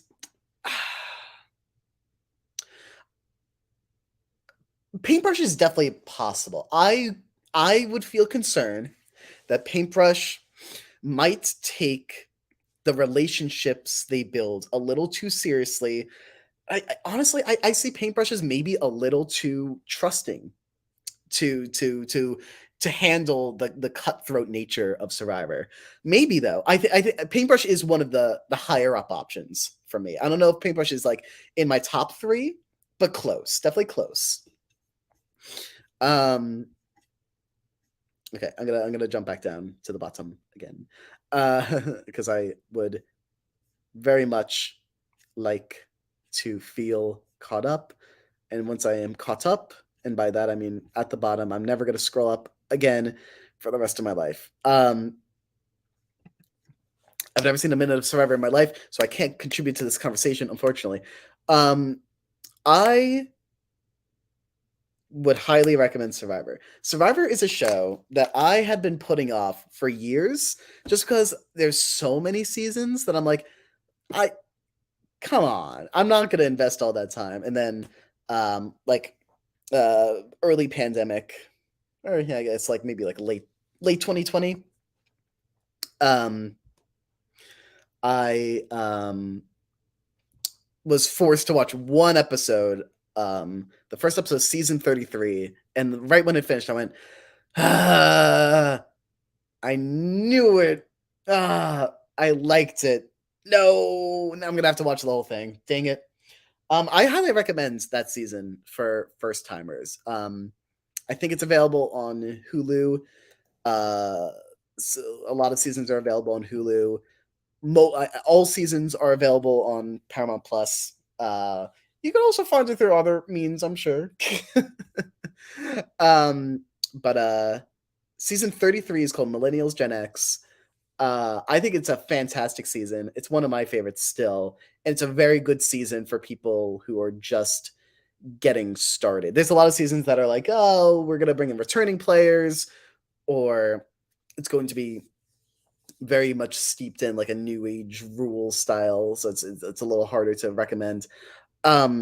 Season 33, watch it, and we as a object show community are all going to become Survivor fans, is what I just decided, because Survivor is a very it's it's kind of the Marvel Cinematic Universe, but like to bring it back to an earlier conversation of real life, it's pretty fantastic. Whenever you get to like a returner season on that show, it feels so incredibly rewarding to be like, oh, it's the person from that thing, and the person from that thing, and that person from that thing, and they're friends now. And oh my gosh! And there's a few seasons that are so cinematic in nature, so all threads from characters coming with like their baggage from the past, that like it feels almost scripted, even though that would be illegal for them to do as a show in which money is awarded to a winner. It's a super not scripted show, and listen, there are bad seasons too, which adds to the credence of it's not scripted. The other thing that adds to the credence of it not being scripted is, why would it need to be scripted? It's they need to throw a bunch of people onto an island, tell them they're competing for money, and they're doing challenges and whatnot, and there's always something to talk about, that like drama is going to happen inherently, and all they need to do then is squeeze 3 days of nonstop drama down to 45 minutes per episode. So like, yeah, why would you need to script that? It writes itself, baby. I've been rambling for a while. point being, watch Survivor. Listen, I mean, like, if you like clearly you probably have some sort of interest in the elimination style reality show. And lovely, lovely stuff that I regret taking as long to see as I did. And I'm not a big reality show guy. I like elimination style reality shows. But yeah, even by that, I haven't seen that many. I grew up on Total Drama. I didn't grow up on a lot of like, live action stuff. Point being, let's scroll back down again. A lot of hope for a tea kettle rejoin. Who is that? I don't know. I think it's an insane person. Brr. Newt. Some back to back voice requests. Do I watch Don't Help Me? I'm scared. I haven't seen the new show, unfortunately. I'm told by 1,000 people that it's fantastic. But I just like my little green birdie boy. But I'll catch up soon. I've been fairly busy working on things as of late, and behind in all things. Am I 8 minutes behind now? How long was I rambling about Survivor? I thought I was almost caught up. Jeez, I'm crow. Which I character would fit the most in Breaking Bad? Uh, uh,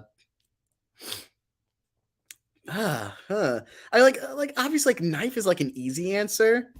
Knife would fit well in Breaking Bad, but I'm trying to think of like a more interesting answer because I feel like Knife fits like a glove, but who fits in a more interesting way? I want to see Cabby in that universe. I think Cabby would be fascinating. Um,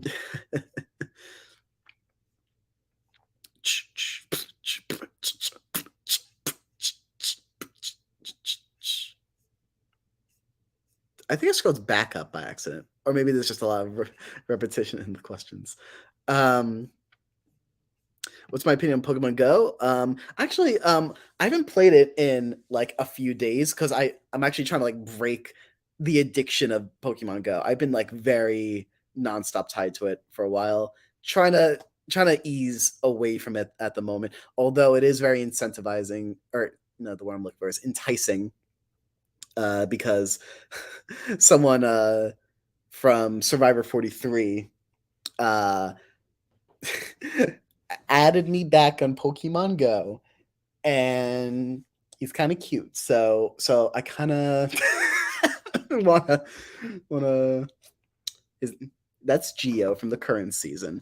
And so I'm like, oh, maybe I'll check in every once in a while, see if he sent me a gift. He probably hasn't. I don't think he ever has.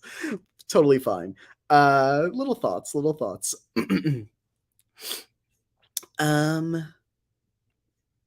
Okay, so we got Justin, if you enjoy cartoons, you should watch Dead End Paranormal Park, please. It's such a special show about queer kids and spooky stuff, and it is frighteningly underrated SMH. So I actually have seen I've seen so season 2 came out recently of Dead End. I've seen 9 out of 10 episodes of the first season, and I think it's a great show, especially that newest episode I've seen. Though sometimes I'll like a normal person will not be excited to watch the next episode of a show because it's like, I watched an episode that wasn't so great, and now I'm just not that excited about it. I'll get back around to it eventually. Dead End episode 9 is so good that I just keep rewatching it instead of moving on to the next episode. It's a fantastic show. Highly recommend it, especially the very personal issues that the main characters, the main two in that show face are so their personal drama is so well constructed. You could tell like this is what the writers really, I assume the showrunner really wanted to get at with the show. Like there's a lot of heart put into it. Very strong, very personal. Definitely recommend Dead End. That's on Netflix. I think Taco, Paintbrush Knife, or Cabby. Why didn't I say Taco or Cabby could win Survivor? Maybe Candle for manipulation. Yeah, you know what? I should have said Candle. I should have said Candle. Should have said Taco. Um, both of them are really strong. Taco, like, I mean, has shown that she can underplay herself, especially as she did in season one of II. But also she has the wit to make things work. I think what Taco lacks that might bite her in the butt is like her interpersonal skills can be a little iffy unless she went full on season one Taco energy and let people come to her. Um, but if she was presenting herself as herself, she might have a little difficulty bonding with people. Candle, yeah, I think Candle would really rock being on Survivor. I think Candle um, is friendly enough to bond with people, but I think she, obviously Candle loves helping others, and that could get her in good graces. I think Candle would need to like stand up for herself a little bit more, fight for herself a little bit more than she currently does. But she has the wits for it. She could do it. It's in her to make it happen. Have I seen Infinity Train? What's your favorite season? Please say season 4. I'm gonna disappoint you and say I adore with all my heart. I'll rewatch it all the time. I think season 2 is so phenomenal. I like every season of the show, but season 2 especially. I think Lake and Jesse are just such incredible characters with such incredible chemistry. Um, the last few episodes, especially of the season, are so mind-blowingly articulate in showing the purpose of the characters in the season. It's a really, really moving season. What am I up to? Live. But season 4 is great as well. So is 3, so is 1. It looks like people are talking about that. So hang on, there are 33 plus seasons. So this is referring to Survivor. Survivor is currently airing its 43rd season.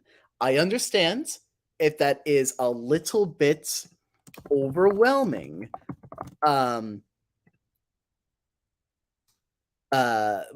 What I would say is you don't need to watch every season. Most seasons are just newbie seasons where you don't need to have stuff from the past. I recommend to people to watch in order.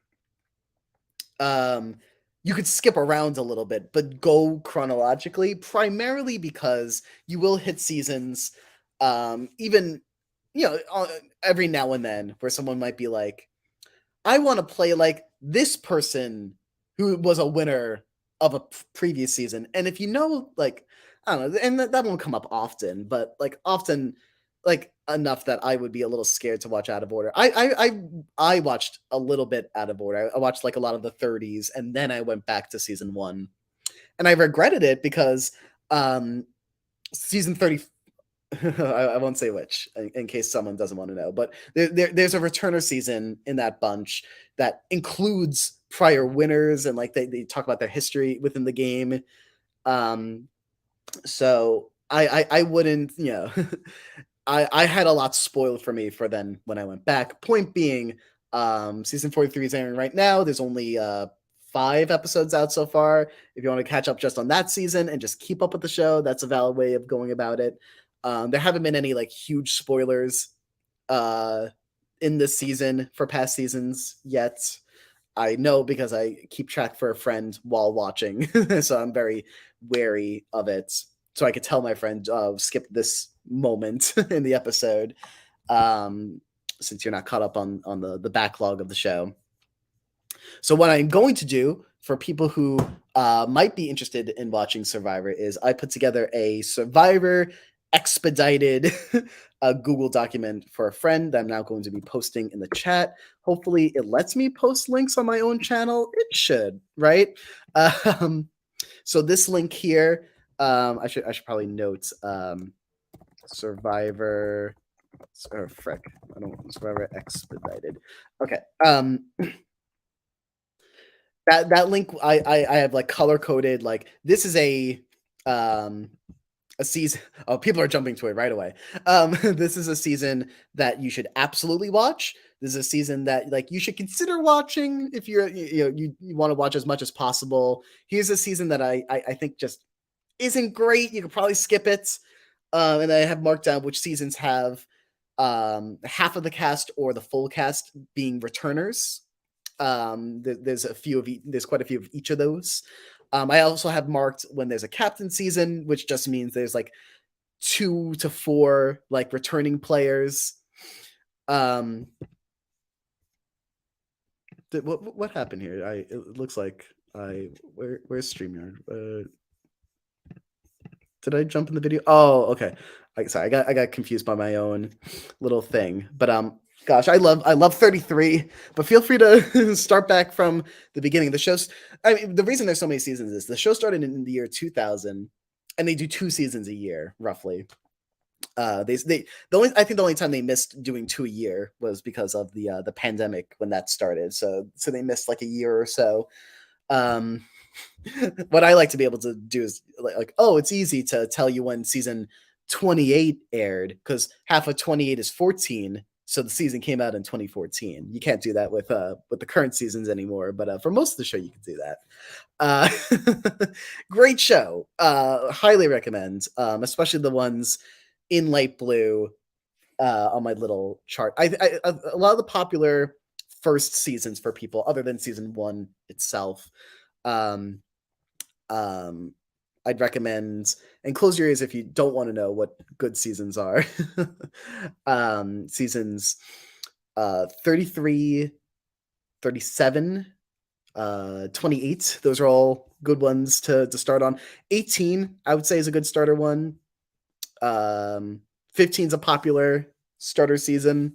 Oh, 7, absolutely 7. Maybe 6. Maybe 6 as well.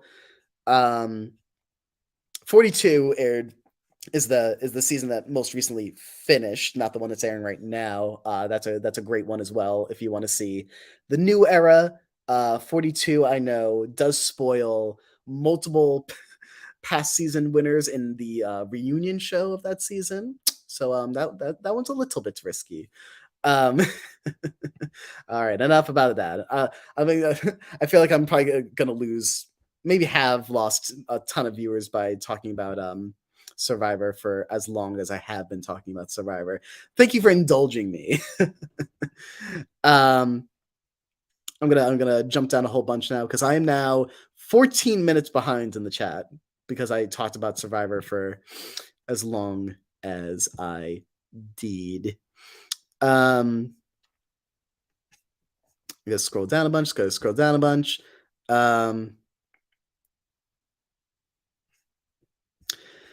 Feel free to re-ask things. Why the chat was spamming Newt 12 minutes ago? Oh, I said it. That's because I said it.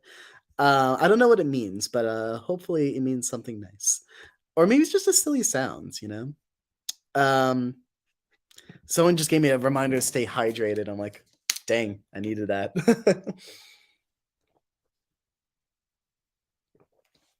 If I were to choose a season 1 recommended character, I think Teddy Bear could have been pretty cool. For as much Teddy Bear as there is in season 1, episode 6, it's pretty wacky that we never did anything with Teddy Bear. Maybe one day. I'm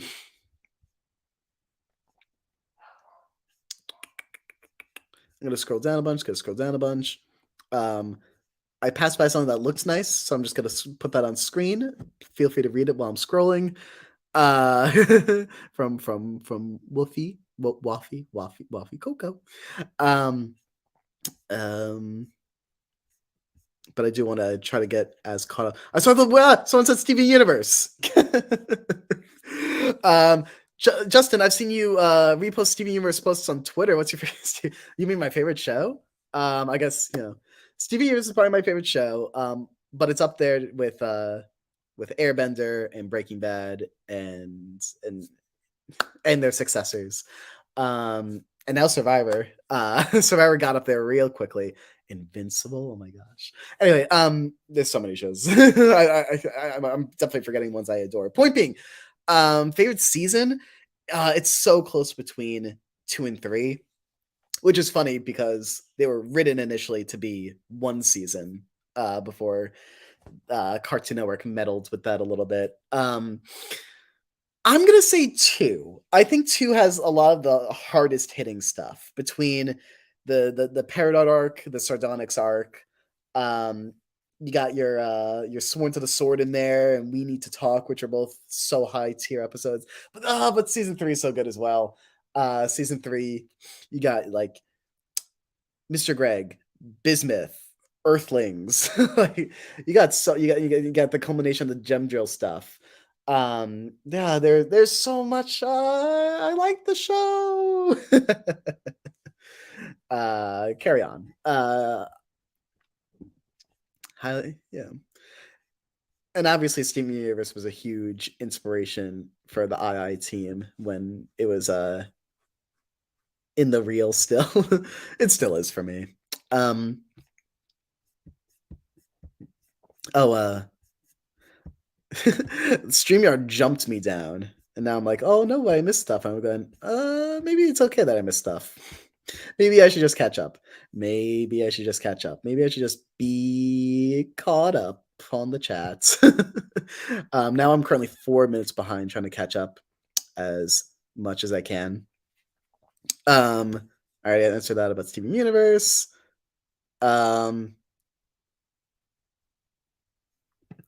Happy birthday to you. Happy birthday. Hello. I feel like I've been doing a lot of goo this stream for no particular reason.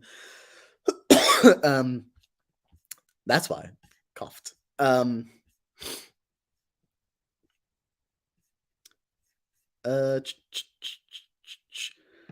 What characters do you think fit Here Comes a Thought the most? I don't know what you mean by fit, like who would sing it, who would be like the Stavani slash Garnet, like what, who would vibe to listening to the song the most? I don't know.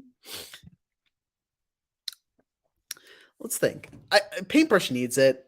I mean, like you could very easily draw like you could do like Candle Yin Yang or Candle Paintbrush. Both of those are applicable. I wonder if Cabby could use it in her life. How about those are probably some like the stronger options for slotting characters into the song.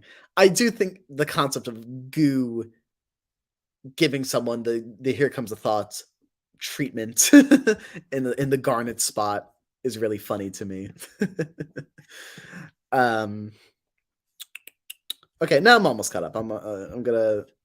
I've been skimming, and now I'm only like 2 minutes behind, and I would like to just be caught. Oh, but you're asking things about Steven Universe, and I can't ignore Steven Universe questions, so I'm gonna have to at least read a little bit of these. What do you think about Steven's future in the movie? I mean, like really the same as I feel about the primary show. It's all a lovely extension. I'm so glad that they were able to come back with Future and write a little epilogue. I think the story they tell with Steven is really beautiful. Favorite episode of Future was volleyball. I think that's a phenomenal episode. But there's so much great stuff in that season. And the movie, I'll watch the movie all the time. Fantastic. Lovely, lovely, lovely. Will you ever get a Me Phone centered episode? Yeah, and maybe. Maybe. I'm gonna put it to a maybe. I think what's tricky is that okay, season 2 will only has 2 episodes left. And there's so much to do still with season 2 that we couldn't spend a whole episode primarily focused on Me Phone stuff at this point. Season 3 on the flip side, Maybe, maybe, maybe we are trying to keep season 3 on the lighter side. We will that doesn't mean that we don't have our episode 8 like scenarios here and there, but try to keep it as light as possible. um so it depends what kind of me fun episode we're looking for. Very embarrassing for me because I think I've been able to avoid what I'm about to say like with almost every live stream I've ever done. But I do need a super quick bathroom break. I know, incredibly embarrassing. I could just stop streaming right now, but I don't feel like it. BRB.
Wubba lubba lubba lubba. Wubba lubba lubba lubba. That's one way to to return. Um Pearl is my favorite Steven Universe character. Um and she should be yours. I just decided. Not Firebrook specifically, but you. Um Sour cream says Goo.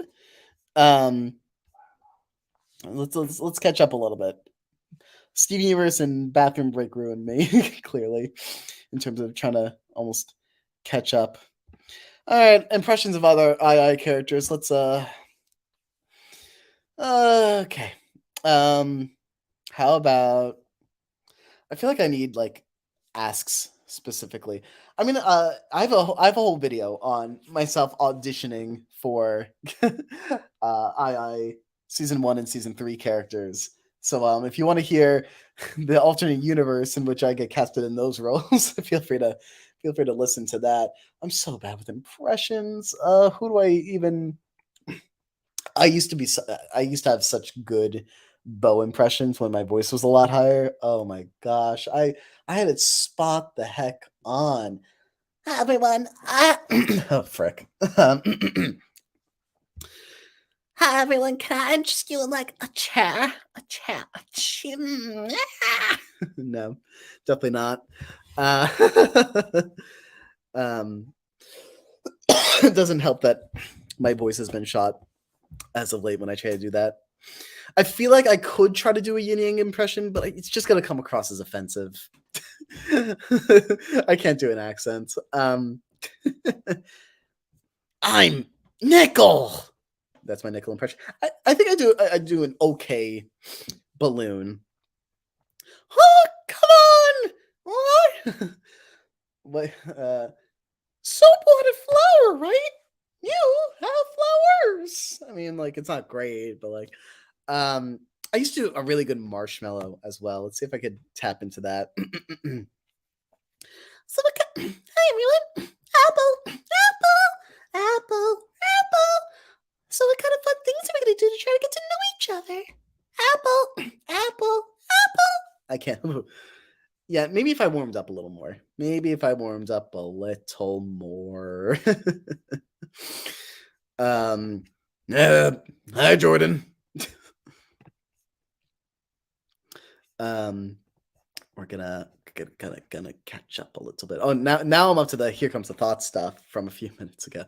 Hi, Roberts. Here comes a thought that might alarm me. What someone said and how it harmed me is something I did that failed to be charming. Things that I said are suddenly swarming, and oh, you're losing sight. You're losing touch. Okay, enough of that. Hello, Tommy. Tommy. You're not a jolly good show. You're an ungodly bad show. um, let's scroll down a little bit. I'm gonna catch up a little bit on the chat. I'm gonna catch up a little bit on the chat. Chit chat.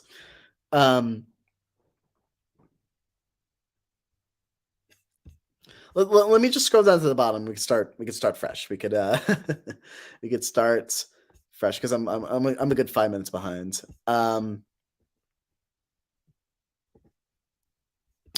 Yeah, what Brian said. Anyone else? Any requests for episodes centered around certain characters? Let us know in the comments below. And if you do, we'll do a little jig. Yeah, people seem to be a little more focused on Brian than actually answering his question. They're just excited that he exists, I suppose. Paintbrush episode. Silver Spoon anxiety episode. Well, I'm seeing me phone. Metaton episode would be fun in theory. More me phone. Life ring, candle, Brian, jump scare. For S, yin yang. Nickel and balloon, those little guys. Silver and candle, Christmas in July. Let's scroll down a little more. Paper episode with Taco have more screen time. I don't know. Test tube. Test brush. Got you. 4 and 4S. Flory centered episode. We gotta see more of his lore. What if you wanted to go to heaven, but God says, yo, yo, yo? I don't. Yo, yo, yo. Candle episode. Please. Balloon episode. He's back. Oh, you're now I'm back, I guess. Now I'm back. Yeah, sorry I didn't ease you in a little more subtly. I just realized that I could have totally forgotten to unmute my mic when I came back, and because I'm so far behind in the chat, I wouldn't know until this many minutes later.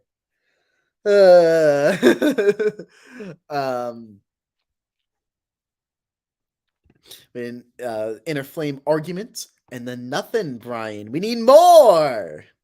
Fair enough.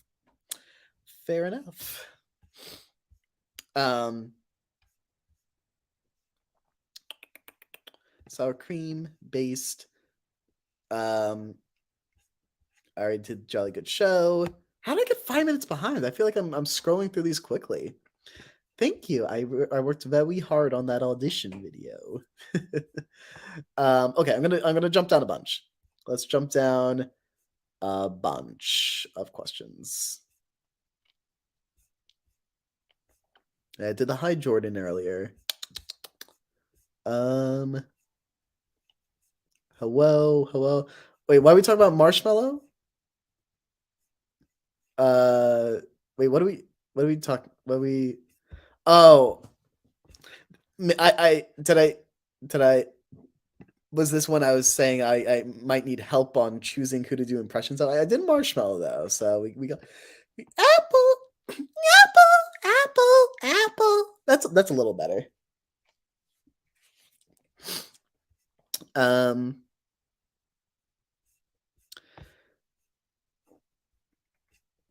Gonna scroll down a bunch. I'm just gonna scroll down a bunch, and I'm gonna sneeze. BRB.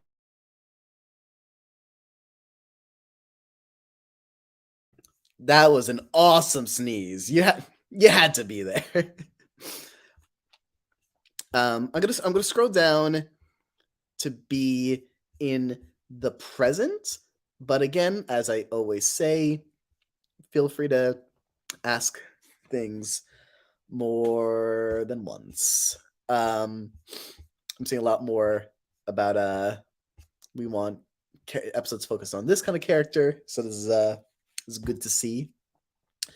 Loves episode 4 along with 6. I got to write those. Those are fun. I'm very proud of both of those for very different reasons, very different kinds of episodes. Both episodes I had a lot of fun with. 4 is very much the kind of episode that's like, okay, I'm going to spend months planning out something very, very specific that I really, really need to see happen. And episode 6 is like, oh, I'm writing an episode. Oh, okay. Let me get something together quickly.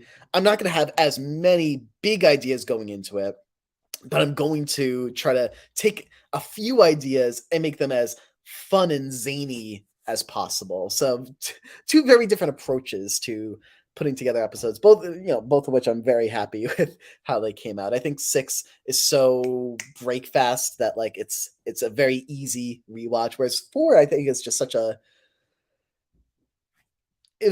I find it to be quite thoughtful. One might disagree, but that was at least the intention of the episode. And I hope you enjoy episodes I write in the future and episodes that other people write in the future. All very exciting stuff coming up. Um yeah, hi Kelly. Yeah, I hope your gun test went well.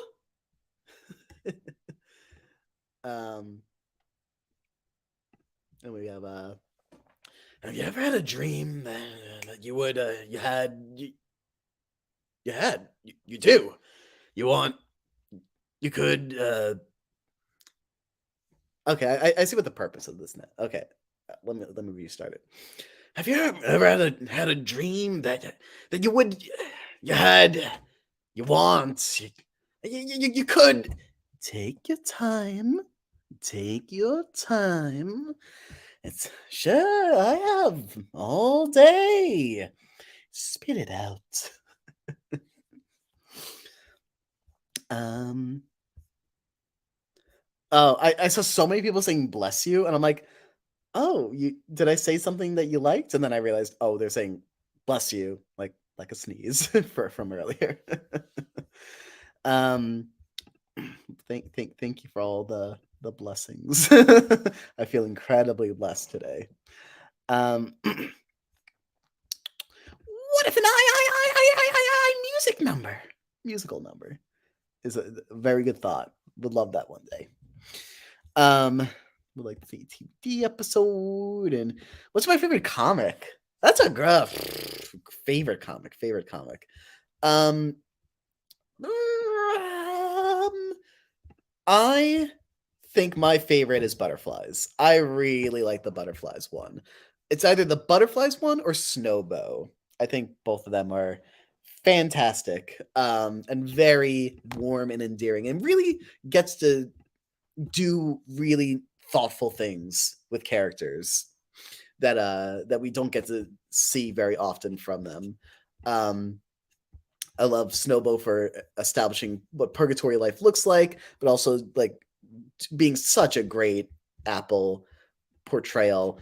And I think the butterfly one is kind of like we're seeing like a shift at this point in how we're portraying yin yang, and by we I mostly mean Charlie is in charge of the comics, but Cherry this is Butterflies is the best Cherries has ever been. So obviously competition isn't steep because Cherries gets out so early in season 2, but like I think you know it really brings out the potential in Cherries that we hadn't tapped into. Um, hello, JJ. Hello, Herbs. Herbs. Hello, Herbs. I don't know if you're a herb or an herb. A little both, perhaps. Okay, I'm gonna scroll down a bunch again. Gotta catch up. Gonna catch up. I'm so excited to be caught up. I'm 3 minutes behind. I, you know, um, I have brought this up again. Uh, on so we had the Cartoon Crave Awards, and I made the silly decision to promise on my Twitter that if we do win the Cartoon Crave Awards, that I would do a 24-hour live stream. Sounds like a lot, but I very impromptu promised that, so I am on a bound to stick by it. Uh, I was about to do this, but then I started yawning. Hi, Elijah. Hi, Elijah. That's better.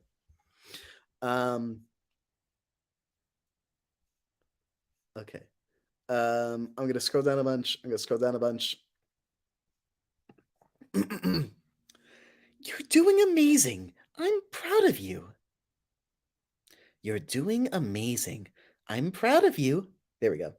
Honestly, I got a little thrown off because whenever whenever I see a script that has meepad using contractions like "your" and I'm like, no, fix that, fix that nonsense. Meepad is too formal for that. But then I'm like, it's a fun YouTube comment. Who cares? You are doing amazing. I am so very proud of you. You get 3. You get 3 for the price of 1. And okay. Hi, Flounder. I'm so proud of you. Complaints was also amazing. We also like the complaints one. That one covers so many characters that it's a dream for anyone who hasn't seen those characters in a while, including me at that point. Can you make Justin? I don't know if Justin means me or maybe we mean Inanimate Answers Justin, because we're speaking in the third person here. So I'll lean it towards me, but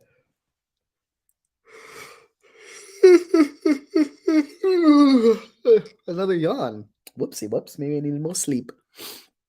Blows up pancakes with you with blows up pancakes with mind. Pew pew pew pew pew. Brian's favorite is butterflies. Charlie did great. Okay. Let's get back to the rambles, right? There's so many voice requests here. Favorite FFF episode. I mean, I will be honest in that it's hard for me to not say I have a real soft spot for the one I wrote, which was the trophy and a little bit of box focused one. I had so much fun getting to do new stuff with trophy, and that was the episode where we got to work with a very different format. That said, favorite might be 4 with salt and pepper. That's a really well put together one, with twists and turns galore. Lots and lots of fun. Happy birthday to Jay's mom.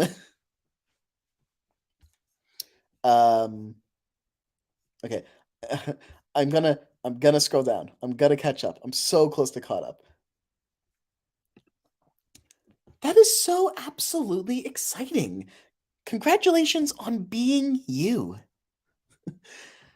And best of luck on your journey. Woo. Y'all.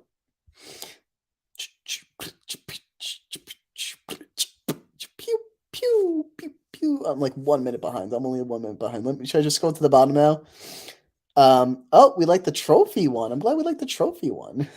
With also the patron backers who have the wacky handshake. I just that's a little guy that just kept making me happy.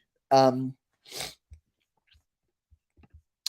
oh, good old trophy. We all we were like sitting around a I guess a Discord call, just talking about all the ideas we had for episodes, and I was just like straight up, I want to do when pitched it. I pitched I want to do a trophy episode, and I want to pit him against Box, but I want to do something fun with Trophy. Um, Trophy being on a team with Box came as an idea a little later. Um, yeah, we had like Salt and Pepper SMP as an idea fairly early. Tissues was always going to be the clear one where it's like, let's stick with the first eliminated from season 2 and reintroduce them. Um, yeah, I really like the Meeple lore stuff as well. Would love to do more with it in the future. Um, Salt and Pepper episode or SNP, and we got to introduce Casey Landman, voice of Cabby. Okay, I'm so close to being caught up. I know I say that every 5 minutes, but I feel like I could do it this time. I really super duper believe in myself. Wow, we really like Pew Pew, huh? You're gonna like 11. What is episode 10 of II gonna be like? It's gonna be like the trailer, but longer. Yeah, I hope y'all like it. There's a lot of things that we wanted to do for a while that are in that one. Um, and that goes for a lot of episodes, but you know, it's I'm excited. We've been excited for that one for a while, so I'm glad we could come back from our slight hiatus on that one. Um, I can't tell you the secrets. I can't tell you the secrets. I can't tell you everything. Um, okay, what we got? How it feels to chew 5 gum. Stimulate your senses.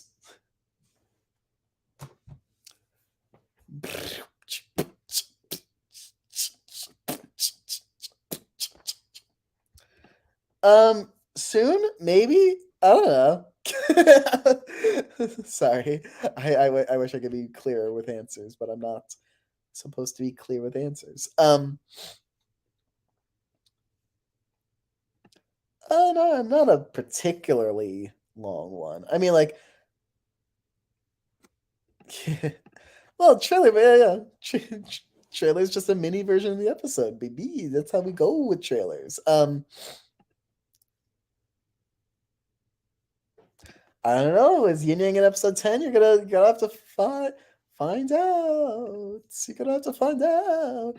Um, yeah, I mean, will the team play Jackbox again? It's a very similar question to what we would what I was saying earlier about the comics and the shorts. It's like editing that just takes a lot of time, and it was easy to do that when we didn't have the jobs that we have now outside of II, and we could just spend, and we weren't working on the episodes, so we could just spend time on whatever. I'd like to do more Jackbox. I play Jackbox pretty frequently, just not in character. I would love to be able to bring in Silver or Goo for one of those, because they weren't options last time we were recording Jackbox. Yeah, maybe. Bring back Party Hat and all that. We'll get the gang together. Hello, Dewdrop. We got I love you, 3GS. A little fun one. A little fun one.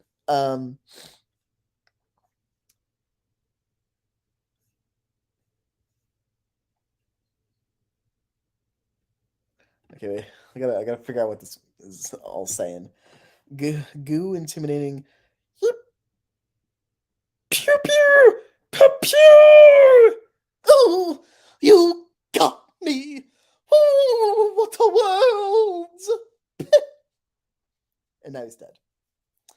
hope it's okay with you that he's dead. Who do I want to rejoin in III10? The person who does. Bada bing. um, Go on, hit the gritty. This is a fun one. Non-spoilerly fun fact about episode 10. Yeah, just give me a second, and I will give you one.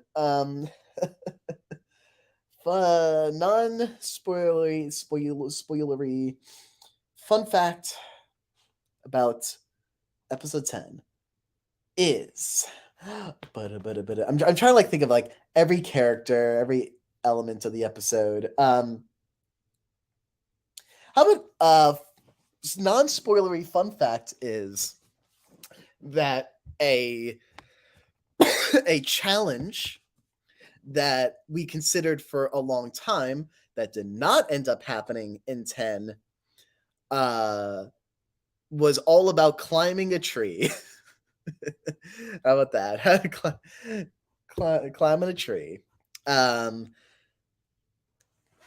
That so now you know what the challenge isn't in episode 10.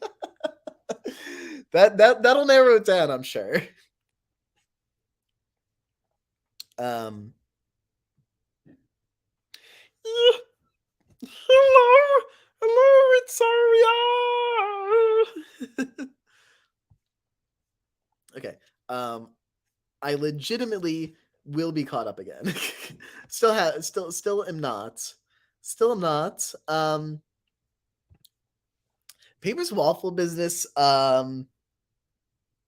is currently on fire, but like not for very long. Like they'll pull it back together. That's canon, I decided. Uh yeah. I hope y'all find it fun. I hope y'all find it to be a silly, good, funny fun time. Womp womp. Okay. I am so close to being caught up. I'm only 2 minutes behind. I can do this. If I just scroll to the bottom, I'm almost there. Okay. Will I be distracted by a question before I scroll all the way down to the bottom? Hello, Nickel Doodles Art. Womp womp. There's so much womp womp going on. Womp womp. Silver Boy Soooo. Okay, I am officially caught up. Hi, Elijah. I am never going to scroll up again. That's my new rule for myself. I am going to, if I miss a question, feel free to ask again, but I'm never going to scroll up again. I'm just going to look at what the newest questions are at any given point. I would I would prefer questions over voice requests just because my voice is a little dead, but it's hard for me to resist. It's hard for me to resist requests. So I guess I'll still do them here and there, like skedaddles away. Hello, vibes. Candle, what is Among Us? What does sus mean? He's so confused, that little fool. Would Knife be a Hamilton fan? Yeah, it's pretty cool.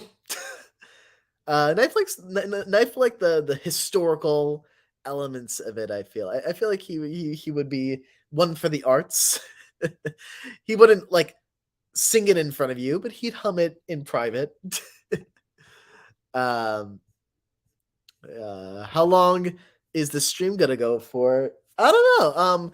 We're already kind of on the longer side. Maybe like another 20 minutes. I don't know. Just whatever I'm feeling. If I feel like my voice is about to give out, I'll call it a day.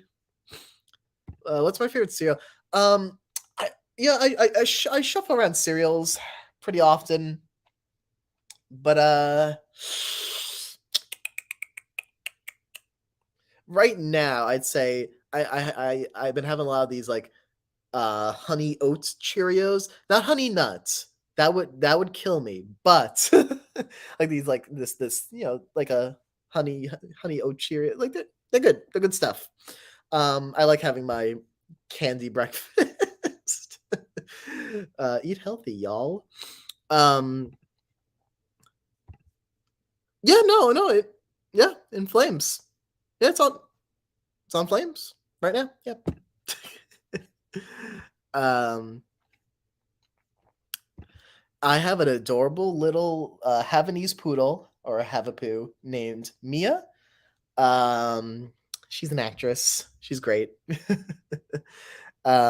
She'll pop up eventually. I love her dearly. She's uh how old is she? She's like a year and 2 months now, 14 months. Very, very cute, very, very loving. Um, will bark and bite if she loves you. And if she doesn't know you, she'll be most the cute, harmless little thing in the world. Um, we got okay. I accidentally scrolled back up, which I said I was never gonna do. So let's scroll back down to the bottom. See, voice acting tips. We got voice acting tips. Um, okay, well, I think where do I even start? If you could ask like a more specific question about things you want to get better at with voice acting, let me know. Because I mean, like answering questions about performance versus coming up with silly voices are two very different worlds. But honestly, in the same way that a lot of people would recommend an artist to try to mimic the art style of other artists and like a bunch of other artists until you kind of get in the swing of things and you start to figure out like what elements of drawing, what like, little elements of style you really are drawn to, right? um and you just keep doing that until you find your own voice. Same goes with voice acting. I really legitimately recommend you watch a show and you hear a performance that really stands out to you. Just mimic it right back at the screen and really just think to yourself, what do you like about this performance? What is it doing? What's it saying? What could they have said differently? Kind of be your own analyst here. Another tip I really like is giving a voice to everything in the room. So you could point to the lamp and go, "Yeah, it's that voice." You could point to the TV and go, "Oh yes, that's that voice." And like over time, you start challenging yourself to come up with increasingly different sounds that you could eventually make relevant for a character or something. But a lot of it just is performance um and allowing yourself to really lose yourself to a character. I think a huge thing is voicing without fear is how I would word it. Like if you if you're on the younger side, you live with parents or family, anyone, guardians. Um, one of the first steps is being comfortable with the fact that people might hear your voice. People might ask a question or two about why you were screaming, as though you were being tortured. It's like, no, it's in the script. um, you could tell when you listen to someone if it's not a very confident performance. And that just comes with practice, practice, practice, practice. um, well, and speaking of which, uh, what do you recommend for being more confident on mic? I keep trying to voice some analysis videos. I keep sounding so meek. Um, listen, a lot of it looks. We're talking about analysis videos. I assume it's a lot about stuff that you yourself have scripted, right? Sometimes a lot of it comes down to feeling really confident in what you have written.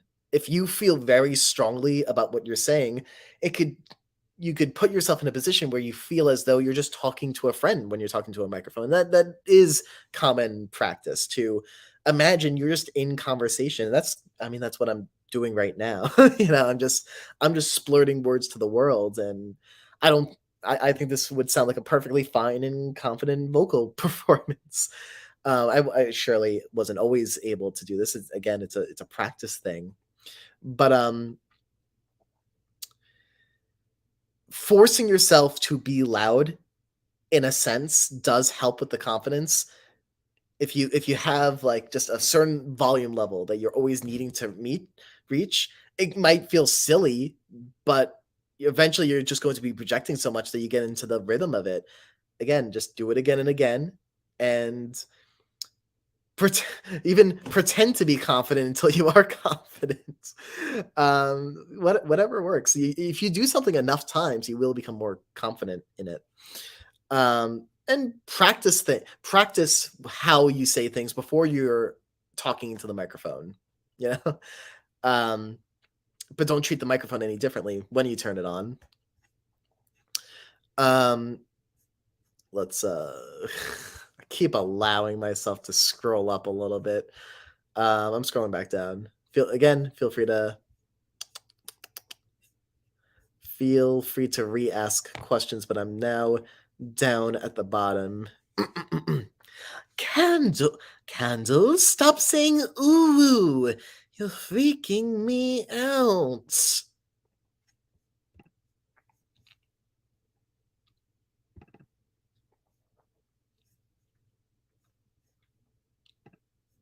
He thanks for the tweet that you sent to Brian. Um, where did I leave off? I don't. I'm not good at horror. I'm not good at that. Um, I revisited Coraline sorta recently, and I'm like, this is as bad as this is as much as I could do. I can't do scary. I don't have it in me. um,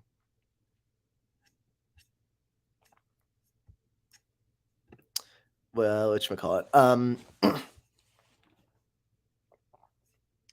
Feel free to repeat things. I miss things all the time. I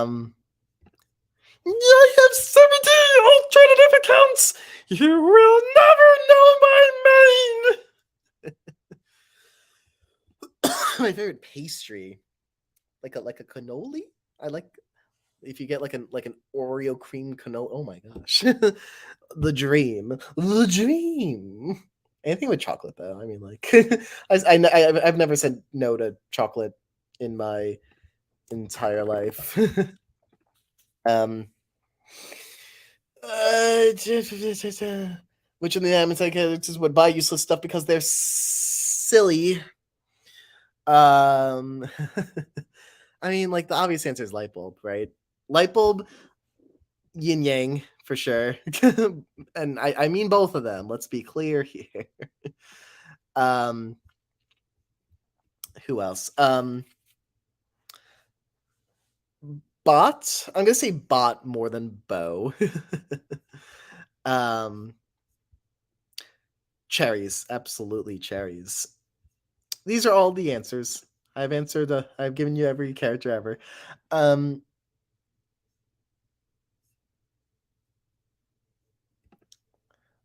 okay. We'll all be sure to see Wendell and Wild. Sounds like a nice little time for all involved. Do you like artificial banana flavored candies? I've never tried one. Justin, would you survive? Would you survive Survivor the show? It's funny you worded like that because I considered doing a Survivor audition tape today, and I'm doing this instead. I would love to be on Survivor. I think I could be a strong narrator within the show, which is often what they're looking for in a contestant. But would I survive Survivor? I feel like I wouldn't. I feel like I'd be the first person to ever not survive Survivor, at least American Survivor. Um, oh my gosh. I'm allergic to everything in the ocean. Um, so like food is like limited. Um, for me, I don't know how to do anything in nature. I would just need to ask for a lot of help all the time, and people would hate me for that and not do well. But also, I would love to. I would love to go out and play Survivor. I don't know if I am as cutthroat as I would like to be, but I have strats.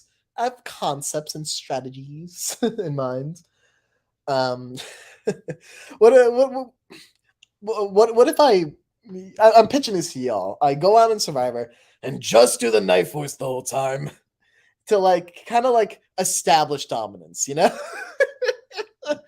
Or do I just do the paper voice to sound? Oh no, better the Zam voice to sound as. Oh frick! I really need to warm up for the Zam voice. How you can not be nervous on camera? That's not even it. I would need to warm up a lot more to the Zam voice. Point being, maybe to sound so meek that they forget that I'm there. Uh, come on, man, that's too easy. Frick, that hurt my throat a little bit.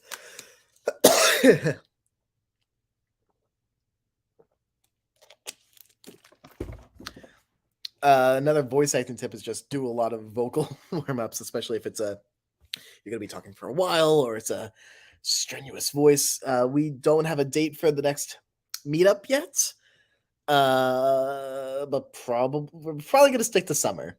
Probably in the middle of summer still. Um, favorite and least favorite color. I love me a good sky blue. I hate what do I hate? I was hoping I'd come up with something on the spot. Least favorite color. You know,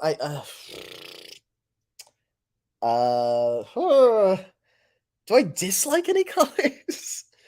I think they're all pretty chill.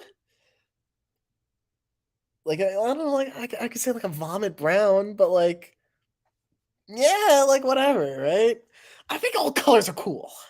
TBH.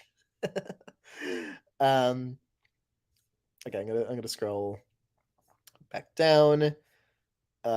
Just did on Survivor. If you think it'd be cool, maybe I'll go on just for you. If I'm ever on there, it's because of you. Just remember that. I'll go on Survivor.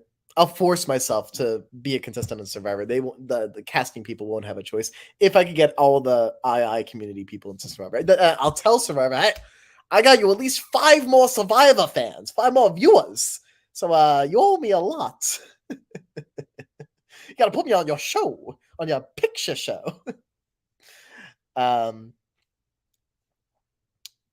Well, if that's what it takes, see, Survivor. If I'm on your show, more people will watch. Yeah, I'll audition. Why the heck not? Maybe tomorrow. I need good lighting. I already have a plan for what my audition tape looks like. It's getting late. They usually recommend that you audition in the fall. I don't know when in the fall. I hope I'm not too late. Um, who gave Yin Yang the Dino plush? Uh, probably Walmart. Yeah, just I don't know. Good question. Next question. Sometimes I click on things not knowing what I'm going to answer before I click on it, and then I realize, oh no, I don't have an answer at all.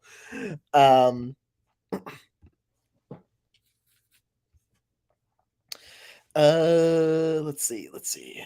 Silver trying to do a candle impression.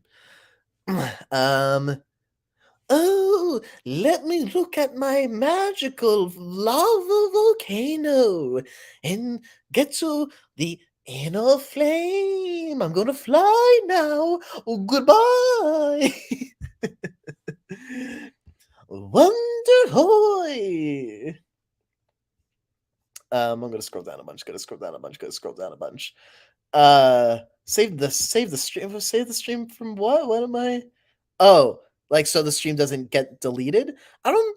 I think I have it set that all my streams stay alive. I think. I think. I think. I'm gonna scroll down a bunch. Gonna scroll down. I would love another BFDI season. I have zero clue at all what the BFDI team is up to right now. But I'd love to see more. Paper loves Better Call Saul. It could get a little too intense for him though. So, he he'll watch in bite-sized pieces to be safe. Even though it's not the most intense show. It's mostly a silly show. Um could you want a break from the ads? Kai.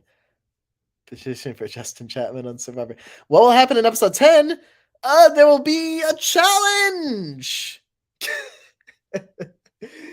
Contestants will have all the fun. And they will compete for the big prize, whatever the prize is, the big prize. um, I don't want to shout something about a bomb necessarily. There's a massive pipe exploder in your mailbox. Sometimes I feel a little iffy about what I'm supposed to be shouting. That's why it's a little tweaks for my personal comforts. Favorite II episode. I'm never gonna be consistent on this. I could give you a few favorites. Okay. I've always been really proud of what we did with hatching the plan. This but I love like all of season 3 as well. But hatching the plan does I look back on it, I'm like, wow, we actually made this episode happen. That's crazy. um I mean, like, listen, like any episode I wrote in season 3 is going to get like obviously a biased favoritism, but like that's how favoritism works for anything. Everyone has their biases. The episodes I write for season 3, I really like because I'm putting all of me and all the things I find funny or interesting into the episode. So it's kind of a given that I wrote 4 and 6, so those are going to be top hits for me as well. No, geez, I sure do love drawing on blank papers. I am live right now. I am live. I am live. Maybe we'll stop at like the 3-hour mark. Yeah, nice even number. I keep extending it just because I'm having a fun, neat time.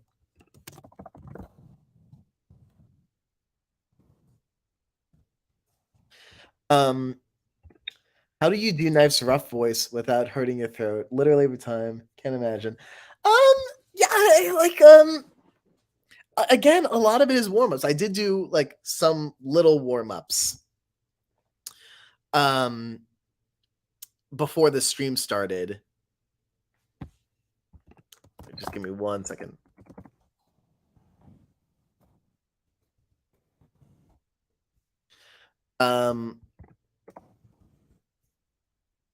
Point being, sorry, I got a little distracted. How do you do nice rough voice?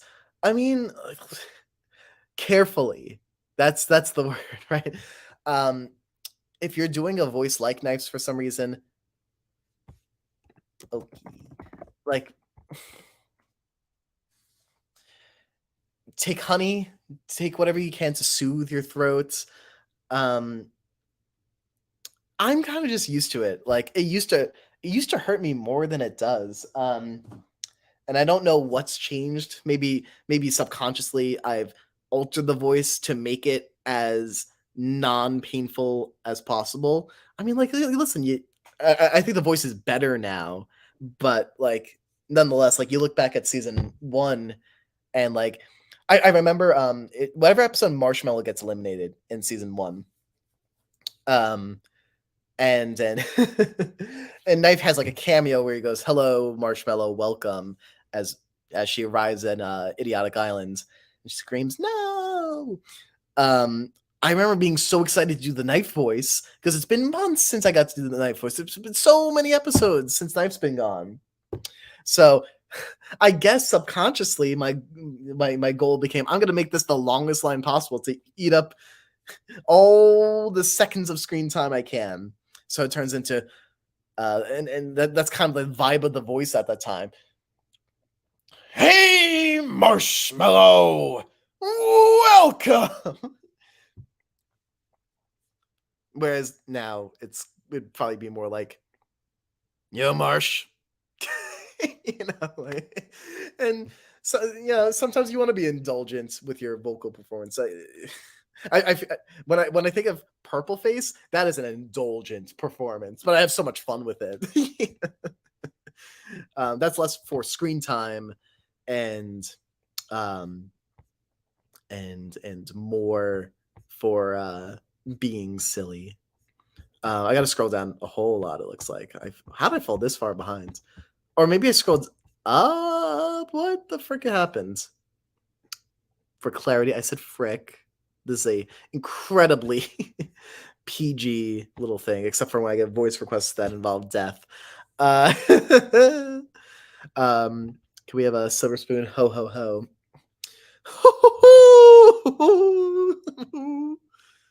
I love those. I love those. Um, every little silvery spoony, a little silly sound. Why did you make knives? What did I do to make knives sound like a pirate? Narg. I'm gonna scroll down a bunch. I did not swear in live. I swear. I swear. If OG got to pick the attendees list, what would the season look like? Paper would be there. Who would be there of the season 1 and 2 cast? I feel like it would be a lot of the people who weren't invited onto season 2. Like bring in Paper, bring in Pickle, bring in Bomb, bring in Pepper. That covers it, right? Who not from that group would he invite? I feel like he'd vibe with like Marshmallow, maybe Nickel. Any season tours? Any season tours? I think the primary contestant that would come in both seasons, whether it's the audience vote that we did or OJ picking the list, I think the one constant is Box. There's no escape from Box. Golly, golly, golly, golly. Let me let me scroll back down. Let me where did I leave off?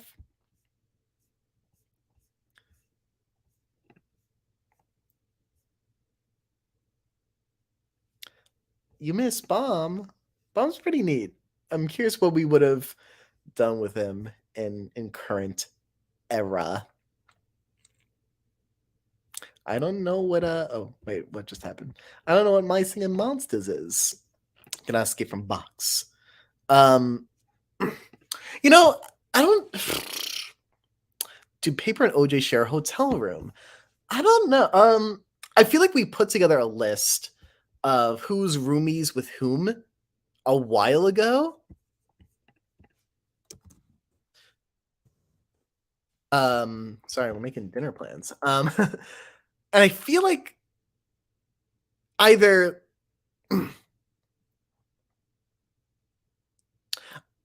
were they the ones who got their own rooms? No, it was. I'm leaning yes. but come back to me on that because I'll look at the list we made a while ago. We'll decide whether or not it's still factual. I'm leaning, yeah. I think they could be roomies. Um, it was Box who gets his own room because Apple left. So the one person who gets his own room is the one person who might not appreciate it as much as the others. Um, and we never got to this. And I feel like we're never gonna get to making this statement because we're not doing the comics anymore. We're not doing fan features right now. But the initial thought was that OJ forced a roommate situation to kind of like build unity within the hotel. Like there were too many people who would just like be in isolation and kind of just stay in their rooms. And OJ kind of initiated this, like, okay, we're doing a roommates thing now, and I'm assigning it. And then he gets like a little bit lazy once more season 2 contestants start popping back into the hotel and just starts kind of pairing them based off of like when they're eliminated. That was the thought. Consider that like at least 70% canon. I guess nothing's truly canon until it's in an episode. Did I say naughty words as Knife About Cobbs? I believe you. I don't recall. I don't say naughty words often. even in my private life, it's just not in my personal dictionary. Yeah, that's the person I left off the list. Doesn't mean Testu and Mike are roommates. Yeah, have we never? I guess there wouldn't have been a situation in which that would have been brought up, but I guess yeah. That was the thought that they're roommates. Yes, I'm gonna go. Okay, yeah, yeah. Until Testu got whisked away for a concert that turned into a whole new season. Make with that what you will and all. Listen, we wanted a favorites cast. We wanted a favorites cast. Listen, maybe we'll do stuff with the others in the future. I would like to. I would very much like to. Let's see. Let me. And they were roommates. A lot of people are saying that. I'm gonna scroll back down. There's a whole lot of stuff about roommates that I have to roll through quickly. Did Paper go to law school? No, he did not. He watched a lot of YouTube videos about being a lawyer. But don't tell him that lawyers are supposed to go to law school. He'll freak out and feel as though he like broke the system and did something really bad when like he's just being a little guy. He would freak out if he realized he wasn't going about things the right way. Let me look, OJ, I'm hitting the gritty. I still don't know what that means. Oh, lovely. Silver Spoon would absolutely play D&D as long as he doesn't know that people sometimes consider it to be like a nerdier activity / POS.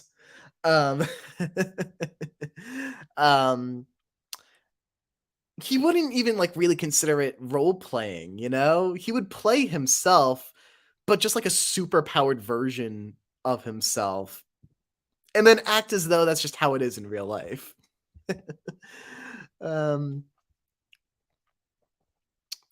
Season 4 with the least favorites. I mean, like if we do a season 4, that would be a good way to go about it.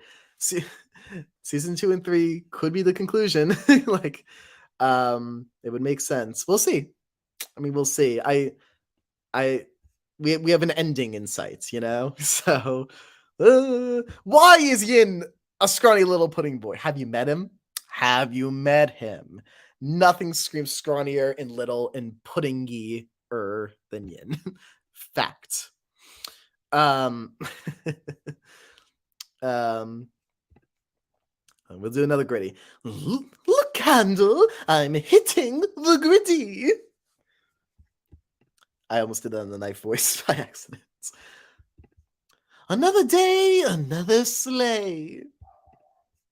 And maybe you heard Mia barking in the background at that one, which is a sign. Okay.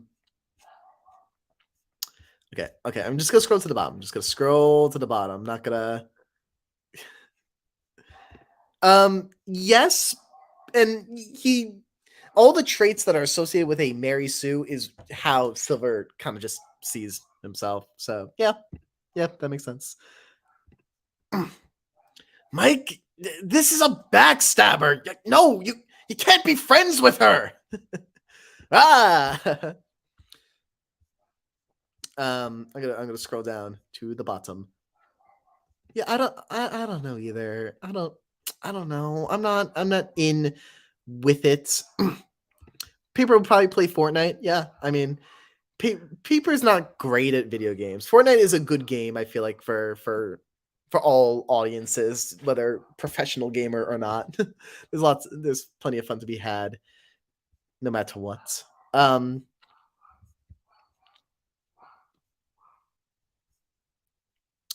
Sorry, I lost my place in the little chat, in the little tiny baby chat. Do Paper and Van get blown away and sent to like Ohio or something if it's windy enough? They're both lightweight. I feel like Fan is pretty firm. I don't know. Like, obviously, he got knocked by a sound wave once, which shouldn't knock. All right, change my answer. The answer is yes. They're in Ohio now. You beat me. You win. How about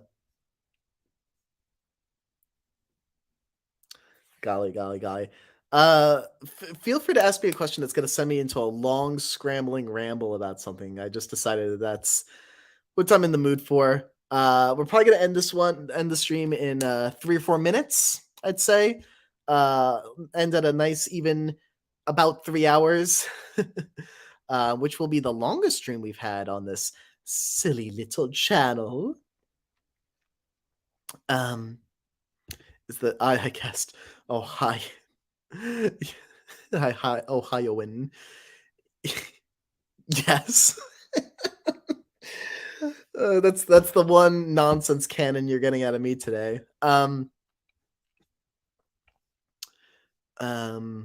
Oh golly, a lot of questions came in. A lot of questions have come in.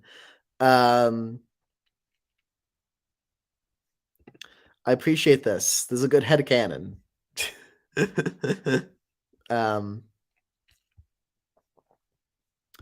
So soon ran a YouTube channel.